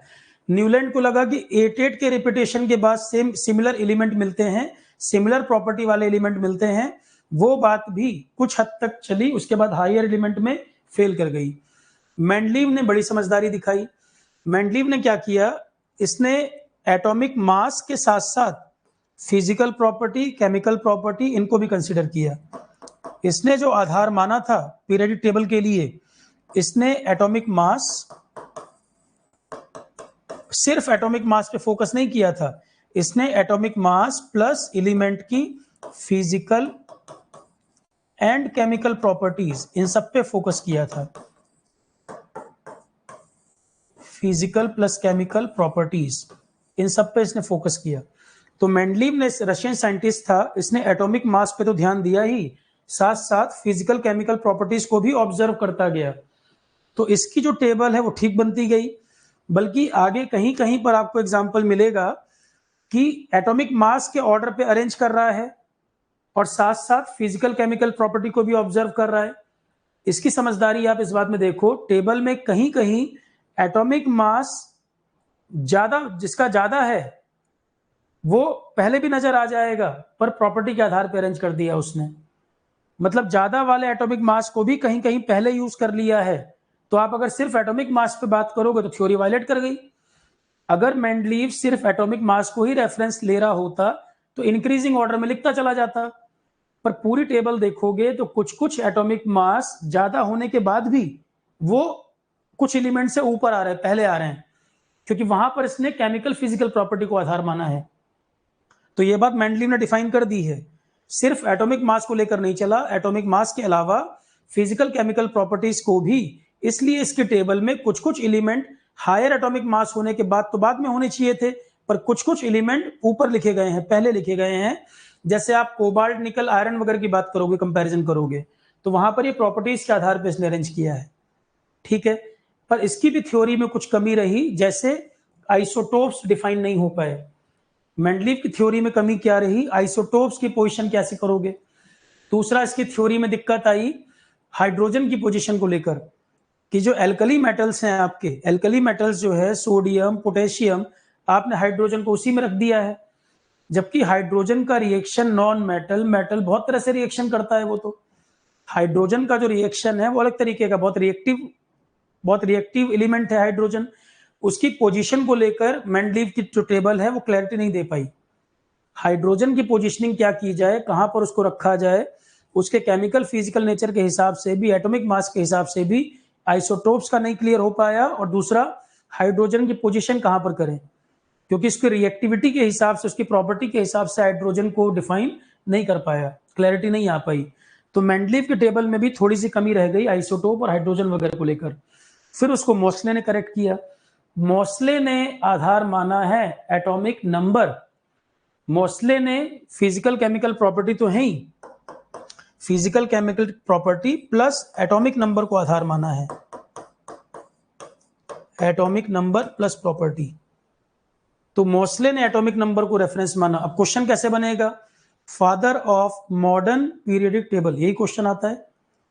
एक तो क्वेश्चन आता है ग्रुप में जाएं तो मास बढ़ेगा कि नंबर बढ़ेगा, ऊपर से नीचे की तरफ जाएं, ईस्ट से वेस्ट की तरफ जाएं, टेबल में left to right, top to bottom जैसे मूव करोगे क्या फर्क पड़ेगा, इलेक्ट्रोनेगेटिविटी ज्यादा किसकी है, ऐसे क्वेश्चन आता है। तो मेंडलीव जो है father of modern period table इसे ही बोलते हैं।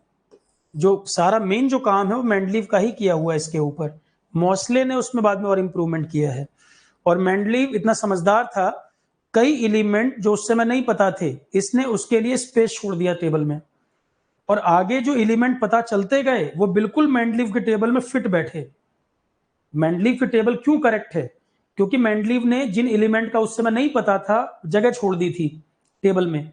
तो जहां जहां उसने जगह छोड़ी थी बाद में जब पता चला उन एलिमेंट के बारे में तो वो बिल्कुल वहीं पर फिट होते चले गए बिना बाकी टेबल को डिस्टर्ब किए हुए।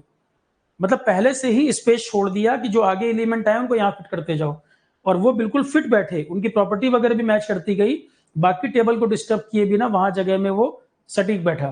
तो इसलिए भी मेंडलीव का कंसेप्ट जो है काफी हद तक सही, थोड़ी कमियां थी, मॉस्ले ने उसको इंप्रूव किया। तो father of modern periodic table, father of modern periodic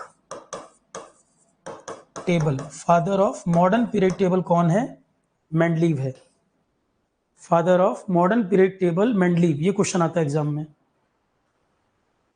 father of modern period table Russian scientist Mendeleev.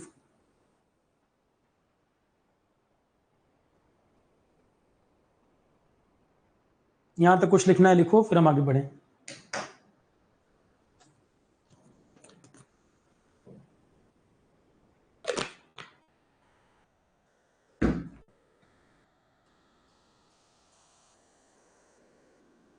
Thursday Friday तक आपका कंप्लीट हो जाएगा ये जनरल साइंस का टॉपिक। आपका मेन सब्जेक्ट मेन चैप्टर तो हो ही चुके हैं, थर्सडे या फ्राइडे तक कंप्लीट हो जाएगा पूरा। और इवनिंग वाली क्लास में कल मैंने कश्मीर पढ़ा दिया है, आज उससे आगे कहानी बढ़ेगी। चाइना वगैरह का इशू आएगा आज, कश्मीर के बारे में कल पढ़ाया है, आज चाइना का टॉपिक आएगा उसमें इवनिंग 6:30। और कल छुट्टी नहीं है, फ्राइडे तक अभी लगातार क्लास चलेगी आपकी, फ्राइडे तक लगातार क्लास चलेगी, कोई एक दिन ऑफ होगा बस नेक्स्ट वीक में।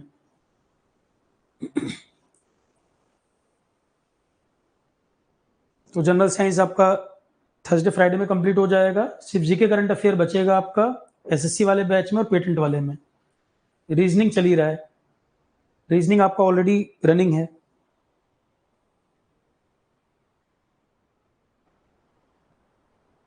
जीके करंट अफेयर चलेगा, जनरल साइंस आपका कंप्लीट हो जाएगा।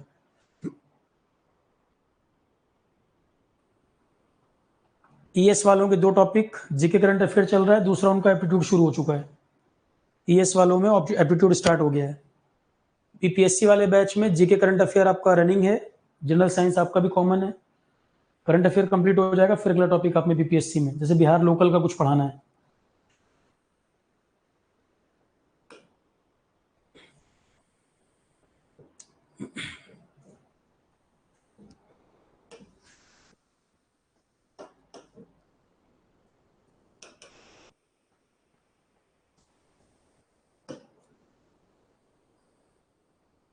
सबसे पहला डोबर्नियर ट्रायड। डोबर्नियर ट्रायड का क्या मतलब है? 3 एलिमेंट का ग्रुप बनाया था इसने।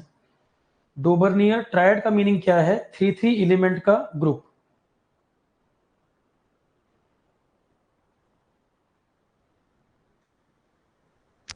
ठीक है। In the year 1817 Johann Dobereiner triad.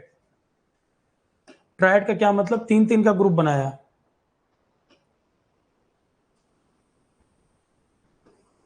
डोबर्नियर triad जो मतलब का है बस वो देखना। In the year 1817 Johann Dobereiner tried to arrange the elements with similar properties. Tried to arrange elements with similar properties into groups. He identified some groups having 3 element. इसने कुछ groups identify किए, 3 एलिमेंट के हिसाब से arrange किया और इनको triad नाम दिया। 3 एलिमेंट्स का ग्रुप बनाया जिनको इसने ट्रायड कहा। डोबर्नियर showed that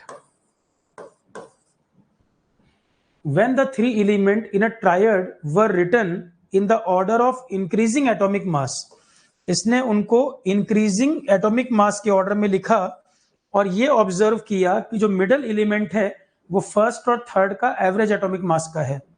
पर ये इसका जो कंक्लूजन था जल्दी ही फेल हो गया, सब जगह ये बात एप्लीकेबल नहीं हुई। तो 3 एलिमेंट का इसने ग्रुप बनाया इंक्रीजिंग एटॉमिक मास के आधार पर, और इसने कहा कि फर्स्ट और थर्ड का एटॉमिक मास सेकंड वाला जो है एवरेज आ रहा है उसका। तो इंक्रीजिंग एटॉमिक मास के आधार पर इसने अरेंज करना शुरू किया, 3 एलिमेंट के सेट बनाए। The atomic mass of the middle element was रफली the average of the other 2। तो मिडल एलिमेंट जो लिखा वो रफली इसने कहा कि एवरेज आएगा एटॉमिक मास। ठीक है।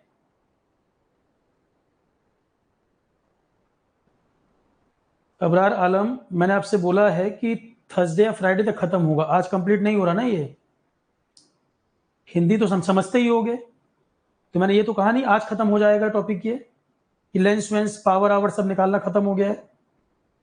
थर्सडे फ्राइडे तक कुछ रह गया होगा ना पढ़ाने को थोड़ा बहुत।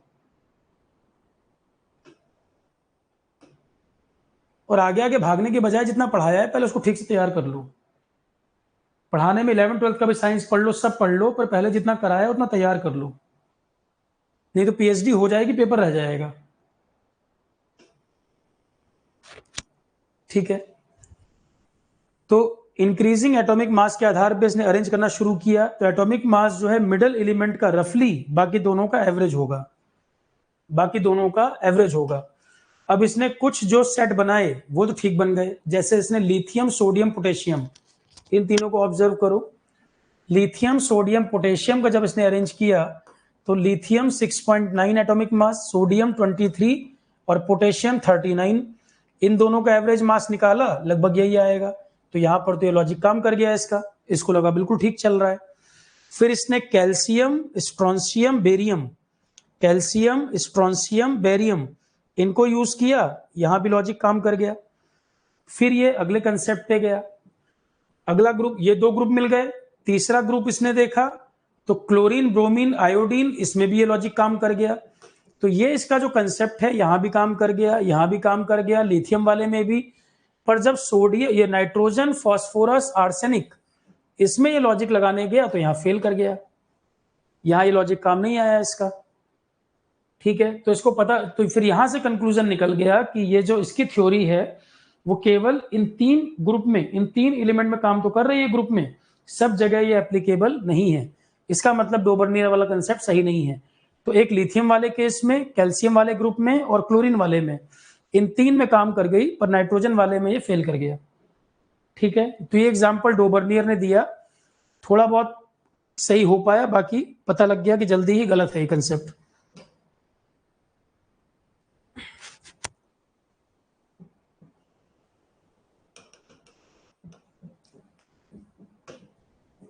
तो डोबर्नियर कुड आइडेंटिफाई ओनली 3 ट्रायड। डोबर्नियर को 3 ही ट्रायड, 3 ग्रुप पता चल पाए जो इसने ये तीनों पता लगाए, लिथियम वाला, कैल्शियम और क्लोरीन वाला, ये 3 ग्रुप वाले में इसकी थ्योरी काम कर पाई। अब इतने एलिमेंट थोड़ी हैं, पीरियड टेबल में तो बहुत सारे हैं, ये 9 वाले में बात खाली एप्लीकेबल हो पाई।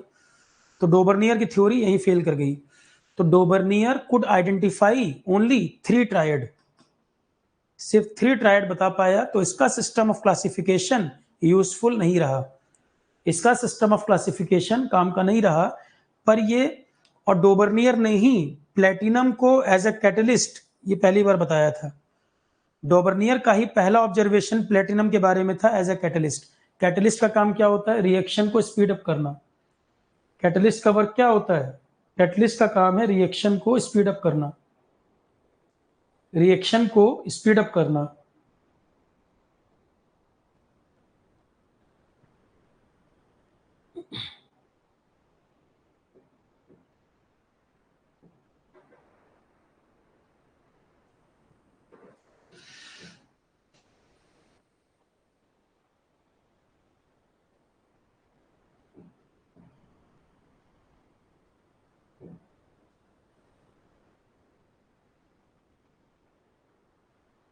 ठीक है, एक क्वेश्चन और बताओ, यहां पर एक सब्सटेंस का जिक्र आया, barium.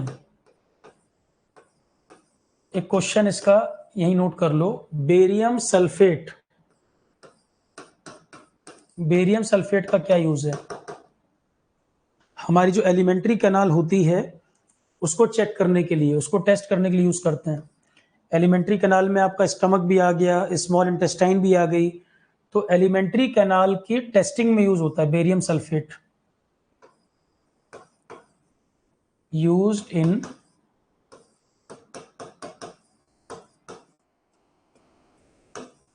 Alimentary canal testing. Alimentary canal की जो टेस्टिंग की जाती है उसमें बेरियम सल्फेट का इस्तेमाल होता है, ये ऐड कर लो question. Barium sulphate alimentary canal, alimentary canal मालूम है, लाइफ साइंस में पढ़ाया हुआ है। डाइजेस्टिव सिस्टम का जितना पैसेज हो, जितना पाथ होता है, डाइजेस्टिव सिस्टम का जो रास्ता है पूरा, उसको एलिमेंट्री कैनाल बोलते हैं। तो एलिमेंट्री कैनाल में कोई प्रॉब्लम को डायग्नोस करना हो, कोई बीमारी का पता करना हो, बेरियम सल्फेट बेस्ड टेस्टिंग की जाती है। उस टेस्टिंग में कौन सा केमिकल यूज होता है? Barium sulphate.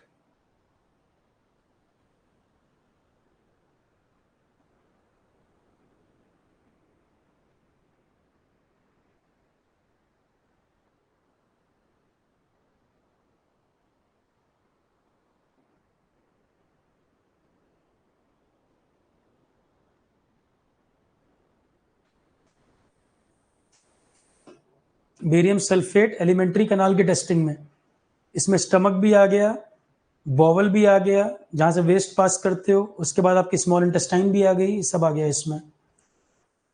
स्ट्रॉन्सियम का कोई यूज बताओ जरा, स्ट्रॉन्सियम का कोई इस्तेमाल, स्ट्रॉन्सियम का कोई यूज, जो फायर वर्क्स होते हैं, आतिशबाजी जो की जाती है, वो फेस्टिवल वगैरह में कई सारे कलर नजर आते हैं, उसमें इस्तेमाल होता है स्ट्रॉन्सियम। फायर वर्क और फ्लेयर्स में, used in fire works and फ्लेयर्स, जो रंग बिरंगी आतिशबाजी आपको दिखती है उसमें स्ट्रॉन्सियम यूज होता है। तो डोबर्नियर की थ्योरी समझ आ गई, डोबर्नियर बस यही प्रूफ कर पाया, बाकी थ्योरी उसकी कर गई फेल। ये ऐड कर लेना दोनों क्वेश्चन। और इसोफेगस भी तो उसी का पार्ट है एलिमेंट्री कैनाल का।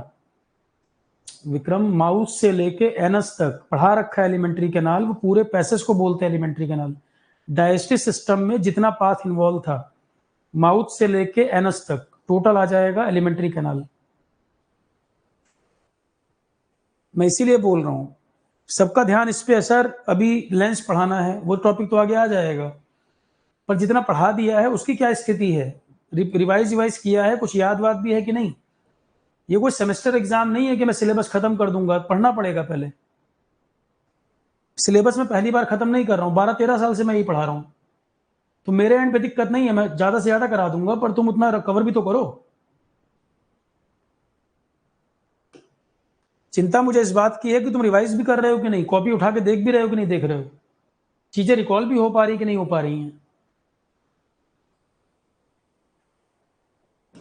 कई लोगों की आदत आगे आगे भागने की, सर ये रह गया था, अभी जो 12th की फिजिक्स में ये पढ़ा दो, आप इलेक्ट्रोस्टैटिक्स पढ़ा दो पूरा यहाँ पर, और हम कॉपी पलटेंगे नहीं, पेपर में क्या आ रहा है हम पलट के देखेंगे नहीं, तो कैसे बात बनेगी?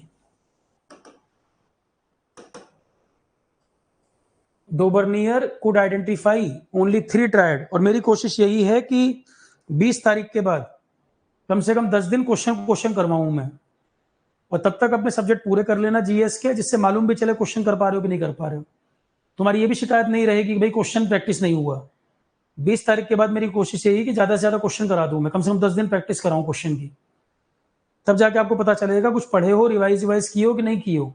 खाली फॉर्मेलिटी नहीं करनी है कि बस सिलेबस खत्म कर दिया, क्वेश्चन तुमसे बन नहीं रहे।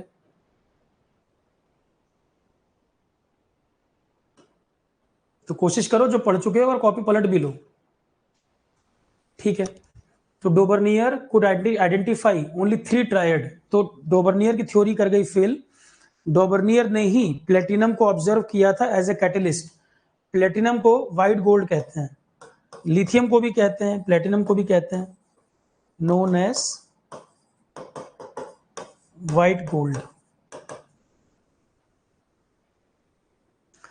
अब Newland law of octave, Dobereiner की थ्योरी फेल कर गई, तो अगला concept Newland law of octave, जिसने कहा हर 8 एलिमेंट के बाद जो एलिमेंट आ रहा है उसकी प्रॉपर्टी सिमिलर होती हैं।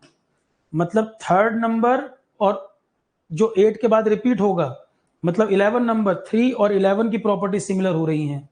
फिर 11 में 8 जोड़ो 19, मतलब 3, 11, 19 ये एक ही ग्रुप में रखे जाएं क्योंकि प्रॉपर्टी सिमिलर। ऐसे ही बेरिलियम मैग्नीशियम वाले ग्रुप में जोड़े जाएं क्योंकि इनकी प्रॉपर्टी सिमिलर। तो इस आधार पे न्यूलैंड ने शुरू किया अपना concept, Newland law of octave. 1866 में जॉन न्यूलैंड, इंग्लिश साइंटिस्ट था, ब्रिटिश था, arrange the then known elements, उस समय जितने एलिमेंट पता थे उनको अरेंज करना शुरू किया। किस आधार पे? एटॉमिक मास को इसने आधार लिया, एटॉमिक मास के आधार पे इसने अरेंज करना शुरू किया। तो इसने लोवेस्ट एटॉमिक मास वाले से स्टार्ट किया, मतलब हाइड्रोजन से स्टार्ट किया और थोरियम तक अरेंजमेंट कर पाया, लोवेस्ट से लेके थोरियम तक अरेंजमेंट कर पाया। मतलब न्यूलैंड लॉ ऑफ ऑक्टेव 1 से लेके 56 तक गया, ठीक है। तो 1866 में John Newland, British scientist, increasing atomic mass के बेसिस पर इसने एलिमेंट को अरेंज करना शुरू किया, हाइड्रोजन से लेके थोरियम तक गया जो कि 56 एलिमेंट है। उसके बाद इसने कोई गैप वैप नहीं छोड़ा था कि आगे कोई एलिमेंट आए तो कहां रखें, ये सब कुछ नहीं। इसने कहा कि हर 8th एलिमेंट, हर 8th के बाद जो एलिमेंट आ रहा है वो प्रॉपर्टीज में सिमिलर है फर्स्ट वाले के। हर 8th के रिपीटेशन के बाद जो एलिमेंट आएगा वो पहले वाले के कॉमन होगा, सिमिलर होगा। मतलब 3 के बाद 11 नंबर, 11 के बाद 19 नंबर, 4th के बाद 12 नंबर, उनमें सिमिलरिटी होगी। इसने ये कहा कि हर 8th एलिमेंट जो आएगा वो प्रॉपर्टीज में फर्स्ट वाले के सिमिलर होगा। He compared this to the octave found in music. Music में ऑक्टेव वर्ड यूज होता है, उसी के आधार पर इसने लॉ ऑफ ऑक्टेव वर्ड नाम दे दिया। म्यूजिक में ऑक्टेव होती है उसी तरह से इसने यहां भी नाम दे दिया, और हर 8 के बाद रिपीटेशन करके शुरू किया लिखना। तो कैल्शियम तक तो बात सही बनी, उसके बाद फिर गोलमोल करने लगा, जबरदस्ती एलिमेंट को फिट करने लगा, अपनी ही थ्योरी वायलेट कर गया। तो न्यूलैंड ऑक्टेव वाले रूल में the properties of lithium and sodium, beryllium, magnesium, इनमें रिसेम्बलेंस, सिमिलरिटीज मिली, यहां तक सिमिलरिटीज मिली है।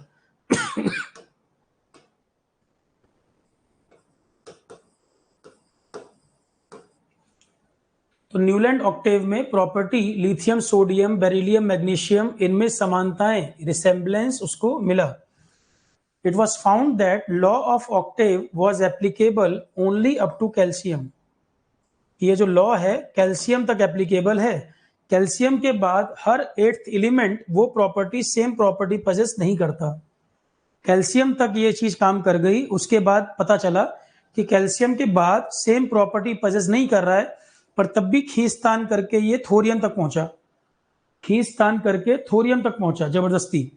तो it was assumed by Newland that only 56 element exist in the nature, but later when other element were discovered where properties did not fit into the Newland law of octave, तो in order to fit element into his table, Newland ने जबरदस्ती element को adjust करना शुरू कर दिया।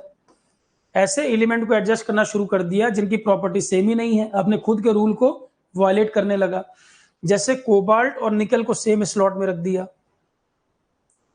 Same column. Fluorine chlorine, मतलब cobalt nickel को ये फ्लोरीन क्लोरीन वाले ग्रुप के साथ लगा दिया। ये कह रहे हैं देखो, कोबाल्ट निकल को सेम स्लॉट में रखा जो कि फ्लोरीन क्लोरीन वाले कॉलम में भी है, ब्रोमीन उस ग्रुप में है। अब इनकी प्रॉपर्टी अलग है। कोबाल्ट निकल की प्रॉपर्टी और हेलोजन वाले ग्रुप की प्रॉपर्टी एक जैसी नहीं है, इसने एक ही ग्रुप में डाल दिया। तो इसने क्या किया, जब आगे चीजें पता चली, कोबाल्ट निकल, तो ये जो ब्रोमीन क्लोरीन ये सब है उन्हीं ग्रुप में अटैच कर दिया इसने, जो कि गलत थी बात। आयरन जो कोबाल्ट और निकल से सिमिलर है उसको दूर कर दिया, अलग रख दिया। तो जो ग्रुप है हमारा आयरन कोबाल्ट निकल, आज के टाइम पे तो एक ही ग्रुप में, आज के टाइम में ग्रुप मिल रहा है आयरन कोबाल्ट निकल, पर इसने क्या किया था, कोबाल्ट निकल को डाल दिया हेलोजन वाले में, फ्लोरीन क्लोरीन वाले में, और आयरन जिसकी प्रॉपर्टी सिमिलर है उसको कर दिया दूर। मतलब ये लॉ इसका फेल कर गया। फिर एक टेबल देखोगे तो आयरन कोबाल्ट निकल अलग ग्रुप है, न्यूलैंड वाले के हिसाब से उसने डाल दिया था फ्लोरीन क्लोरीन में, और आयरन जो इसमें होना चाहिए उसको कर दिया दूर। मतलब वो थ्योरी इसकी फेल कर गई यहां पर। तो Newland law of octave worked well with lighter element only, आप ये बात कह सकते हो। लाइटर एलिमेंट के साथ इसकी थ्योरी ठीक से काम कर गई थी, हैवियर एलिमेंट्स में नहीं। तो Newland law of octave worked well with lighter elements only, हल्के एलिमेंट के साथ इसकी थ्योरी काम कर गई, हैवियर वाले में फेल कर गया। फिर आए मेंडलीव।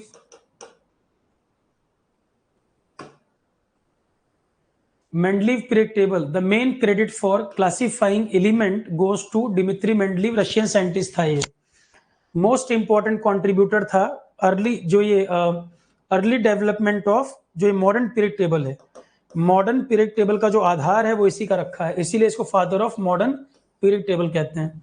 तो Dmitri Mendeleev Russian scientist most important contributor है मॉडर्न पीरियड टेबल के बनने में। इसने क्या कहा, इसने कहा फंडामेंटल, इसने क्या लिया, एटॉमिक मास के साथ साथ इसने फिजिकल केमिकल प्रॉपर्टीज को भी माना है। इसने सिर्फ एटॉमिक मास पे फोकस नहीं किया, इसने एटॉमिक मास के साथ साथ फिजिकल केमिकल प्रॉपर्टीज पर भी फोकस किया। इन सब ऑब्जर्वेशन को इसने ध्यान रखा। तो when Mendeleev started his work, उस समय केवल 63 एलिमेंट नोन थे। मेंडलीव ने जब काम शुरू किया उस समय 63 एलिमेंट ही नोन थे, इतने ही पता थे। उसने फिजिकल केमिकल प्रॉपर्टी और एटॉमिक मास को आधार मानकर टेबल बनाना शुरू की। Among the chemical properties Mendeleev concentrated on the compound formed with hydrogen oxygen. Chemical property में भी इसने इस बात पर ज्यादा जोर दिया कि जो एलिमेंट की हम बात कर रहे हैं वो ऑक्सीजन और हाइड्रोजन दोनों हाईली रिएक्टिव हैं। ऑक्सीजन भी हाइड्रोजन भी, इनके साथ कैसा कंपाउंड बन रहा है, केमिकल प्रॉपर्टी में इसको भी देखा। तो केमिकल प्रॉपर्टी मेंडलीव ने जो फोकस किया उसमें इसने एक तो चीज ये देखी कि जो एलिमेंट है उसकी ऑक्सीजन हाइड्रोजन के साथ रिएक्टिविटी कैसी है, क्योंकि ये दोनों ही हाईली रिएक्टिव हैं। मतलब ऑक्साइड और हाइड्राइड जो बन रहे हैं वो बन पा रहे हैं कि नहीं बन पा रहे, कैसी रिएक्टिविटी, एक तो इसको देखा। तो मेंडलीव ने केमिकल प्रॉपर्टीज में इस बात पर ज्यादा फोकस किया कि कोई एलिमेंट ऑक्सीजन या हाइड्रोजन के साथ कैसा रिएक्ट कर रहा है, रिएक्ट भी रहा है कि नहीं कर रहा। तो ऑक्सीजन हाइड्रोजन क्योंकि हाईली रिएक्टिव होते हैं, और जो कंपाउंड बन रहे हैं हाइड्राइड ऑक्साइड वगैरह बन पा रहे हैं कि नहीं बन पा रहे हैं, कोई एलिमेंट किस तरह से रिएक्ट कर रहा है। ठीक है, तो एक बेसिक प्रॉपर्टी तो ये लेके चला कि कोई एलिमेंट जो है हाइड्रोजन ऑक्सीजन के साथ किस तरह से रिएक्ट कर रहा है। तो इसने atomic mass, physical property, chemical property, तीन चीजों पे फोकस किया है। केमिकल प्रॉपर्टी में भी मेन फोकस कोई एलिमेंट ऑक्सीजन हाइड्रोजन के साथ रिएक्ट किस तरह से कर रहा है। It was also observe that there occurs a periodic recurrence of element with similar physical and chemical property. On this basis Mendeleev formulated a periodic law. तो मेंडलीव की बात का कंक्लूजन ये निकलता है कि जो प्रॉपर्टीज है एलिमेंट की वो पीरियडिक फंक्शन है एटॉमिक मास का। इसने जो physical property, chemical property, atomic mass, इन सब चीजों को मिला के जो इसने अपनी थ्योरी बनाई, जिस आधार पे पीरियड टेबल बनेगी, उसका कंक्लूजन ये है कि इसने एलिमेंट को अरेंज किया इस बेसिस पर द प्रॉपर्टीज ऑफ एलिमेंट वो पीरियडिक फंक्शन है, मतलब पीरियडिकली वेरी करती हैं एटॉमिक मास के आधार पर। इसने ये कहा कि केमिकल जो प्रॉपर्टीज भी हैं किसी एलिमेंट की, वो पीरियडिक फंक्शन है, एक फिक्स पीरियडिक ऑर्डर के बाद वो वेरी करती हैं, पर इसने ये नहीं बोला कि हर 8 के बाद वेरी करती हैं। इसने न्यूलैंड की तरह ये नहीं कहा है कि ये रिपीटेशन जो होता है प्रॉपर्टीज में, जो प्रॉपर्टीज में सिमिलरिटी देखने को मिलती है वो हर 8 के बाद मिलती है, ये नहीं कहा। ये कहा कि पीरियडिकली ऐसा होता है। तो पीरियडिकली तो होता ही है, पीरियड टेबल इसी कंसेप्ट पर है। पीरियडिकली प्रॉपर्टीज में सिमिलरिटी देखने को मिलती है, तभी तो ग्रुप्स वगैरह बने हुए हैं। तो उसने ये कहा कि पीरियडिकली प्रॉपर्टीज में रिपीटेशन देखने को मिलता है एटॉमिक मास के बेसिस पर। मोस्ले ने यही बात कही है, सिर्फ यहां पर मास की जगह एटॉमिक नंबर कह दिया है। सेम कंसेप्ट है मोस्ले वाला, जो इसने और इंप्रूव किया इसकी थ्योरी को, क्योंकि इसकी थ्योरी हाइड्रोजन की पोजीशन को नहीं बता पाई। एटॉमिक मास की बात कर रहा है तो आइसोटोप को नहीं बता पाया, कहां पोजीशन करेंगे, क्योंकि एटॉमिक मास की अगर बात करें तो आइसोटोप को ही बताओ। मोस्ले ने इसी कंसेप्ट पे सिर्फ यहां एटॉमिक नंबर लिख दिया है। ठीक है, तो मेंडलीव कहता है कि जो एलिमेंट्स की प्रॉपर्टी है वो पीरियडिक फंक्शन है उसके एटॉमिक मास का। हर 8 पे रिपीटेशन की बात ये नहीं कर रहा है, पर रिपीटेशन प्रॉपर्टीज का है, पीरियडिकली चल रहा है। तो मेंडलीव की पीरियडिक टेबल वर्टिकल कॉलम और हॉरिजॉन्टल रो कंटेन करती है। कॉलम को कहते हैं ग्रुप, रो को कहते हैं पीरियड्स। तो मेंडलीव की जो टेबल है वो वर्टिकल कॉलम और हॉरिजॉन्टल रो कंटेन करती है। वर्टिकल कॉलम को हम ग्रुप कह रहे हैं, हॉरिजॉन्टल रो को हम पीरियड्स कह रहे हैं। अब मेंडलीव के टेबल की सबसे बड़ी खासियत यह है कि जो उसने गैप छोड़े थे और आगे जाके जब एलिमेंट्स का पता चला था तो वो एलिमेंट, नए एलिमेंट जो आए उसके टेबल में फिट होते गए। ये सबसे बड़ा अचीवमेंट। इसका मतलब उसका जो ऑब्जर्वेशन था बिल्कुल ठीक था। जो इसने टेबल बनाई है देखो उसमें गैप छोड़े हुए थे।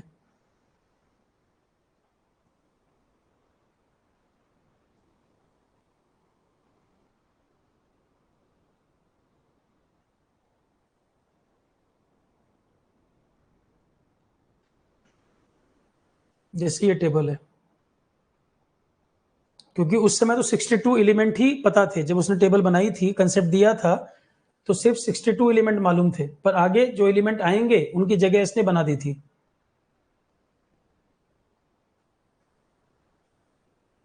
जैसे ये टेबल है, ये देखो गैप छोड़े हुए, यहाँ जगह छूटी है, ये छूटा है, ये छूटा है, तो जगह इसने स्पेस वगैरह दे रखे थे।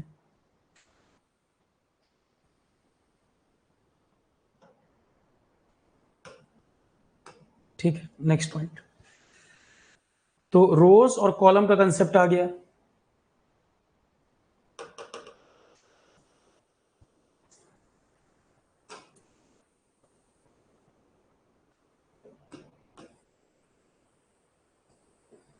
In Mendeleev periodic table, there were a few instances where Mendeleev had to place an element with a slightly greater atomic mass before an element with a slightly lower atomic mass. तो Mendeleev की period table में कुछ ऐसे भी example आपको देखने को मिलेंगे, हायर एटॉमिक मास वाले को लोअर के ऊपर रख दिया है, क्योंकि इसकी टेबल सिर्फ एटॉमिक मास की बात नहीं करती, वो केमिकल फिजिकल प्रॉपर्टी के भी आधार पर बात कर रहा है। तो ऐसा नहीं है कि पूरी टेबल इसने atomic mass, increasing atomic mass के ऑर्डर पे बनाई है, नहीं। कई एग्जाम्पल आपको देखने को मिलेंगे जिसमें हायर एटॉमिक मास को ऊपर दिखा दिया है, कम वाले एटॉमिक मास से आगे रखा है। एग्जाम्पल के तौर पे कोबाल्ट निकल।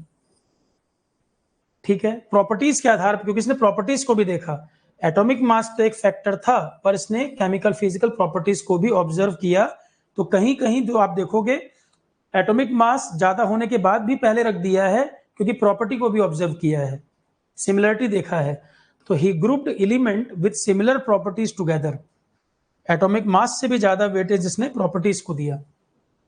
एटॉमिक मास तो कंसीडर किया है, पर अगर दोनों की बात सामने सामने आ गई कि कहीं पर प्रॉपर्टीज सिमिलर हो रही हैं और एटॉमिक मास किसी का ज्यादा भी हो गया, तो वहां पर इसने प्रॉपर्टीज को प्रायोरिटी दी है, सिमिलर प्रॉपर्टीज जो हैं उनको प्रायोरिटी दिया। तो मेंडलीव ने कुछ ग्रुप्स में जगह खाली भी छोड़ दी थी कि आगे जो एलिमेंट आए उनको इसमें जगह मिल जाए। Mendeleev left some gap in the period table to place those element which had not been discovered at that time. और मेंडलीव ने वहां पर एक वर्ड एका वर्ड यूज किया हुआ। एका का मतलब प्रीफिक्स लगा दिया, जिसका मतलब होता है फर्स्ट। एका नाम से प्रेफिक्स यूज किया है, एका का मतलब होता है फर्स्ट। तो मेंडलीव ने कहीं पे गैप छोड़ दिए हैं, कुछ एलिमेंट जो उस समय नहीं पता है, और प्रेफिक्स एक वर्ड यूज कर दिया है एका, वहां पर एका वर्ड एक जगह गैप यूज कर दिया है, उसका मतलब फर्स्ट वर्ड। जैसे स्कैंडियम, गैलियम, जर्मेनियम, ये सब बाद में पता चले हैं, पर इनकी प्रॉपर्टीज बोरॉन, एल्यूमिनियम, इनसे सिमिलरिटी मिलती है, तो बिल्कुल सही जगह फिट हुए। स्कैंडियम, गैलियम, जर्मेनियम ये सब बाद में पता चले थे, बोरॉन, एल्यूमिनियम, इनसे प्रॉपर्टी मिल रही है, बाद में वहीं पर उनको फिट कर दिया गया और मेंडलीव की टेबल सही पाई गई कि जो एलिमेंट बाद में भी खोजे गए वो मेंडलीव के टेबल के हिसाब से सही फिट हुए, क्योंकि वो जगह ऑलरेडी छोड़ दिया था कि यहाँ पर एलिमेंट आएंगे और यहाँ रखे जाएंगे, इसमें फिट हो जाएंगे। दिस प्रोवाइड कन्विंसिंग एविडेंस, तो ये बात प्रूफ कर देती है कि मेंडलीव की जो टेबल है वो सबसे रिलेवेंट टेबल रही, और ये सबसे इंपॉर्टेंट टेबल अभी तक की, इसलिए father of modern period table बोल रहे हैं। Further, it was the extraordinary success of Mendeleev prediction that led scientists not only to accept his periodic table, but also recognize him as the originator of the concept on which it is based. Noble gases हैं helium, neon, argon.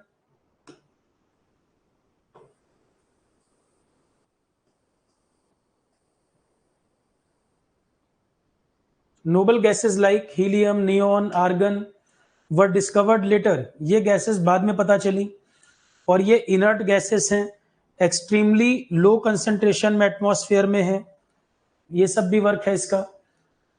तो इसका जो concept है वो noble gases वगैरह सब fit हो गई। अब अनदर एडवांटेज क्या रहा कि inert gases were easily placed in a new group. इसकी टेबल के हिसाब से नोबल गैसेस जो बाद में पता चली थी वो भी आसानी से फिट हो गई, नोबल गैसेस के लिए भी इजीली जगह मिल गई और बाकी टेबल कोई डिस्टर्बेंस नहीं हुआ। इनर्ट गैसेस के लिए भी पूरा एक ग्रुप मिल गया बिना टेबल को डिस्टर्ब किए हुए, ये भी फायदा रहा। पर मेंडलीव की टेबल कहां पर लिमिटेशन है? बेनिफिट क्या हुआ? इनर्ट गैसेस की लोकेशन मिल गई, नए एलिमेंट पता चले वो मिल गए। इसकी टेबल में लिमिटेशन क्या रही? लिमिटेशन ये रही कि हाइड्रोजन की पोजीशन क्लियर नहीं हो पाई, आइसोटोप्स के बारे में क्लियर नहीं हो पाया। तो इलेक्ट्रॉनिक कॉन्फ़िगरेशन हाइड्रोजन का अगर देखें तो एल्कली मेटल के सिमिलर है। हाइड्रोजन का इलेक्ट्रॉनिक कॉन्फ़िगरेशन देखोगे तो एल्कली मेटल्स जो होते हैं सोडियम पोटेशियम वगैरह जो होते हैं एल्कली मेटल्स, उनसे सिमिलरिटी है, पर इसका जो रिएक्शन का तरीका है वो अलग है। Like alkali metal, hydrogen combine with halogen, oxygen, sulphur to form compound to having similar formula HCl, NaCl। अब जैसे एल्कली मेटल सोडियम है फॉर एग्जांपल, सोडियम क्लोरीन से कंबाइन करता है, सोडियम ऑक्सीजन से कंबाइन कर रहा है, सल्फर से ये भी कंबाइन कर रहा है, तो फिर तो ये एल्कली मेटल की तरह बिहेव करने लगा। पर एल्कली मेटल जहां रिएक्ट नहीं भी कर पाते हाइड्रोजन उनसे भी रिएक्ट करता है। यहां पर आपको देख के लग रहा है कि एल्कली मेटल जो है सोडियम पोटेशियम वाला जो ग्रुप है, एल्कली मेटल जिन चीजों से रिएक्ट कर रहे हैं हाइड्रोजन भी उनसे रिएक्ट कर जा रहा है, तो ये तो एल्कली मेटल की तरह प्रॉपर्टी है, एल्कली मेटल के साथ रख दिया। हाइड्रोजन की ये प्रॉपर्टी क्या लग रही है भाई, सोडियम एल्कली मेटल है तो हाइड्रोजन भी एल्कली मेटल लग रहा है देखने में, ये भी ऐसा लग रहा है। तो प्रॉपर्टी के हिसाब से दोनों को एक जगह प्लेस कर दिया, सोडियम को भी हाइड्रोजन को भी। और आपको मालूम है कि हाइड्रोजन का बिहेवियर और कई गैसेस से भी रिएक्ट कर जाता है, सोडियम की तरह बिहेव नहीं करता। वो तो आपको केवल एक हिस्सा यहां नजर आ रहा है, जबकि उसका रिएक्शन कई प्रकार से है। हाइड्रोजन का नेचर बाकियों से एकदम अलग है, उसकी रिएक्टिविटी काफी ज्यादा है। ठीक है, तो हाइड्रोजन की पोजीशन उसने प्रॉपर्टी के आधार पर रख तो दी इसके साथ, पर वो पोजीशन सही नहीं थी, वो पोजीशन जो है वो गलत है। तो on the other hand just like halogen, अब देखो एल्कली मेटल की तरह तो हाइड्रोजन आपको रिएक्ट करता हुआ लग रहा है, पर हाइड्रोजन की प्रॉपर्टी हेलोजन की तरह भी आपको लग रही है। Just like halogen, hydrogen diatomic form में भी एग्जिस्ट करता है। भाई जैसे सोडियम है तो सोडियम Na2 में एग्जिस्ट तो नहीं करता, पोटेशियम K2 में एग्जिस्ट तो नहीं करता, पर hydrogen H2 form diatomic form में एग्जिस्ट करता है, जैसे कि आपके हेलोजन होते हैं, क्लोरीन, ब्रोमीन, आयोडीन, इस तरह से आपको दिख जा रहा है हाइड्रोजन। तो हेलोजन जैसी प्रॉपर्टी हाइड्रोजन में दिख रही है, तो उसको क्या करें? तो मेंडलीव की टेबल ये तो नहीं बता पा रही ना कि ये एल्कली मेटल के ग्रुप में रखें या इसको हेलोजन में रखें। अब बताओ, अब इसको किस में रखें, इसको आप हेलोजन में रखोगे कि एल्कली मेटल के ग्रुप में रखोगे, प्रॉपर्टी तो दोनों की तरह दिख रही है।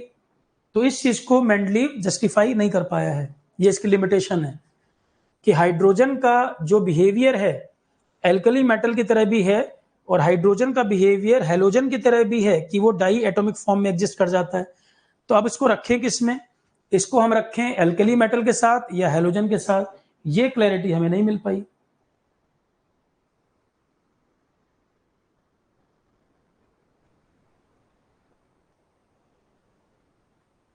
क्लियर है? तो प्रॉपर्टीज के आधार पर उसने अरेंज किया, एल्कली मेटल के साथ रखा, पर हेलोजन से सिमिलरिटी है तो एक क्लैरिटी नहीं मिल पाई कि कहां पर रखें।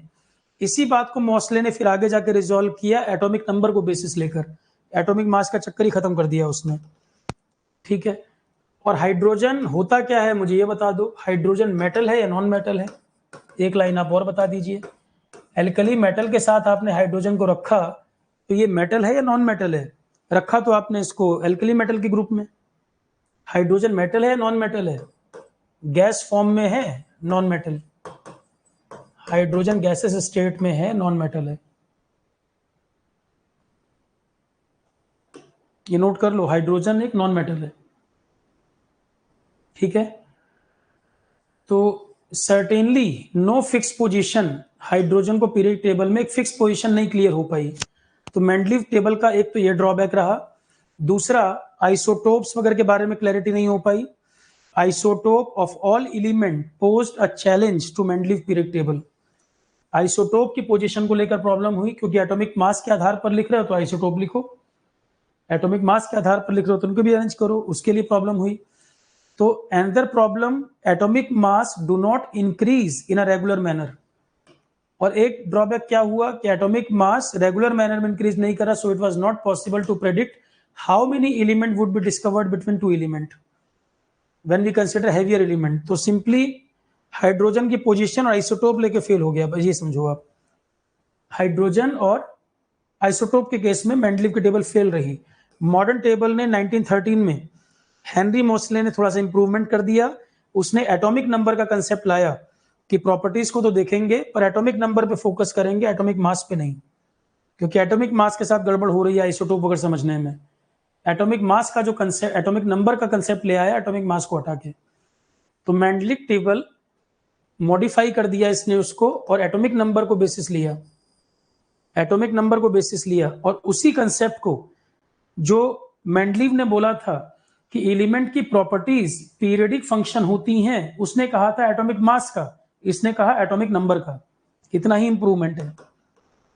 मेंडलीव ने कहा था कि एलिमेंट की जो प्रॉपर्टीज हैं पीरियडिकली वेरी करती हैं एटॉमिक मास के आधार पर, इसने कहा मास नहीं नंबर के आधार पर।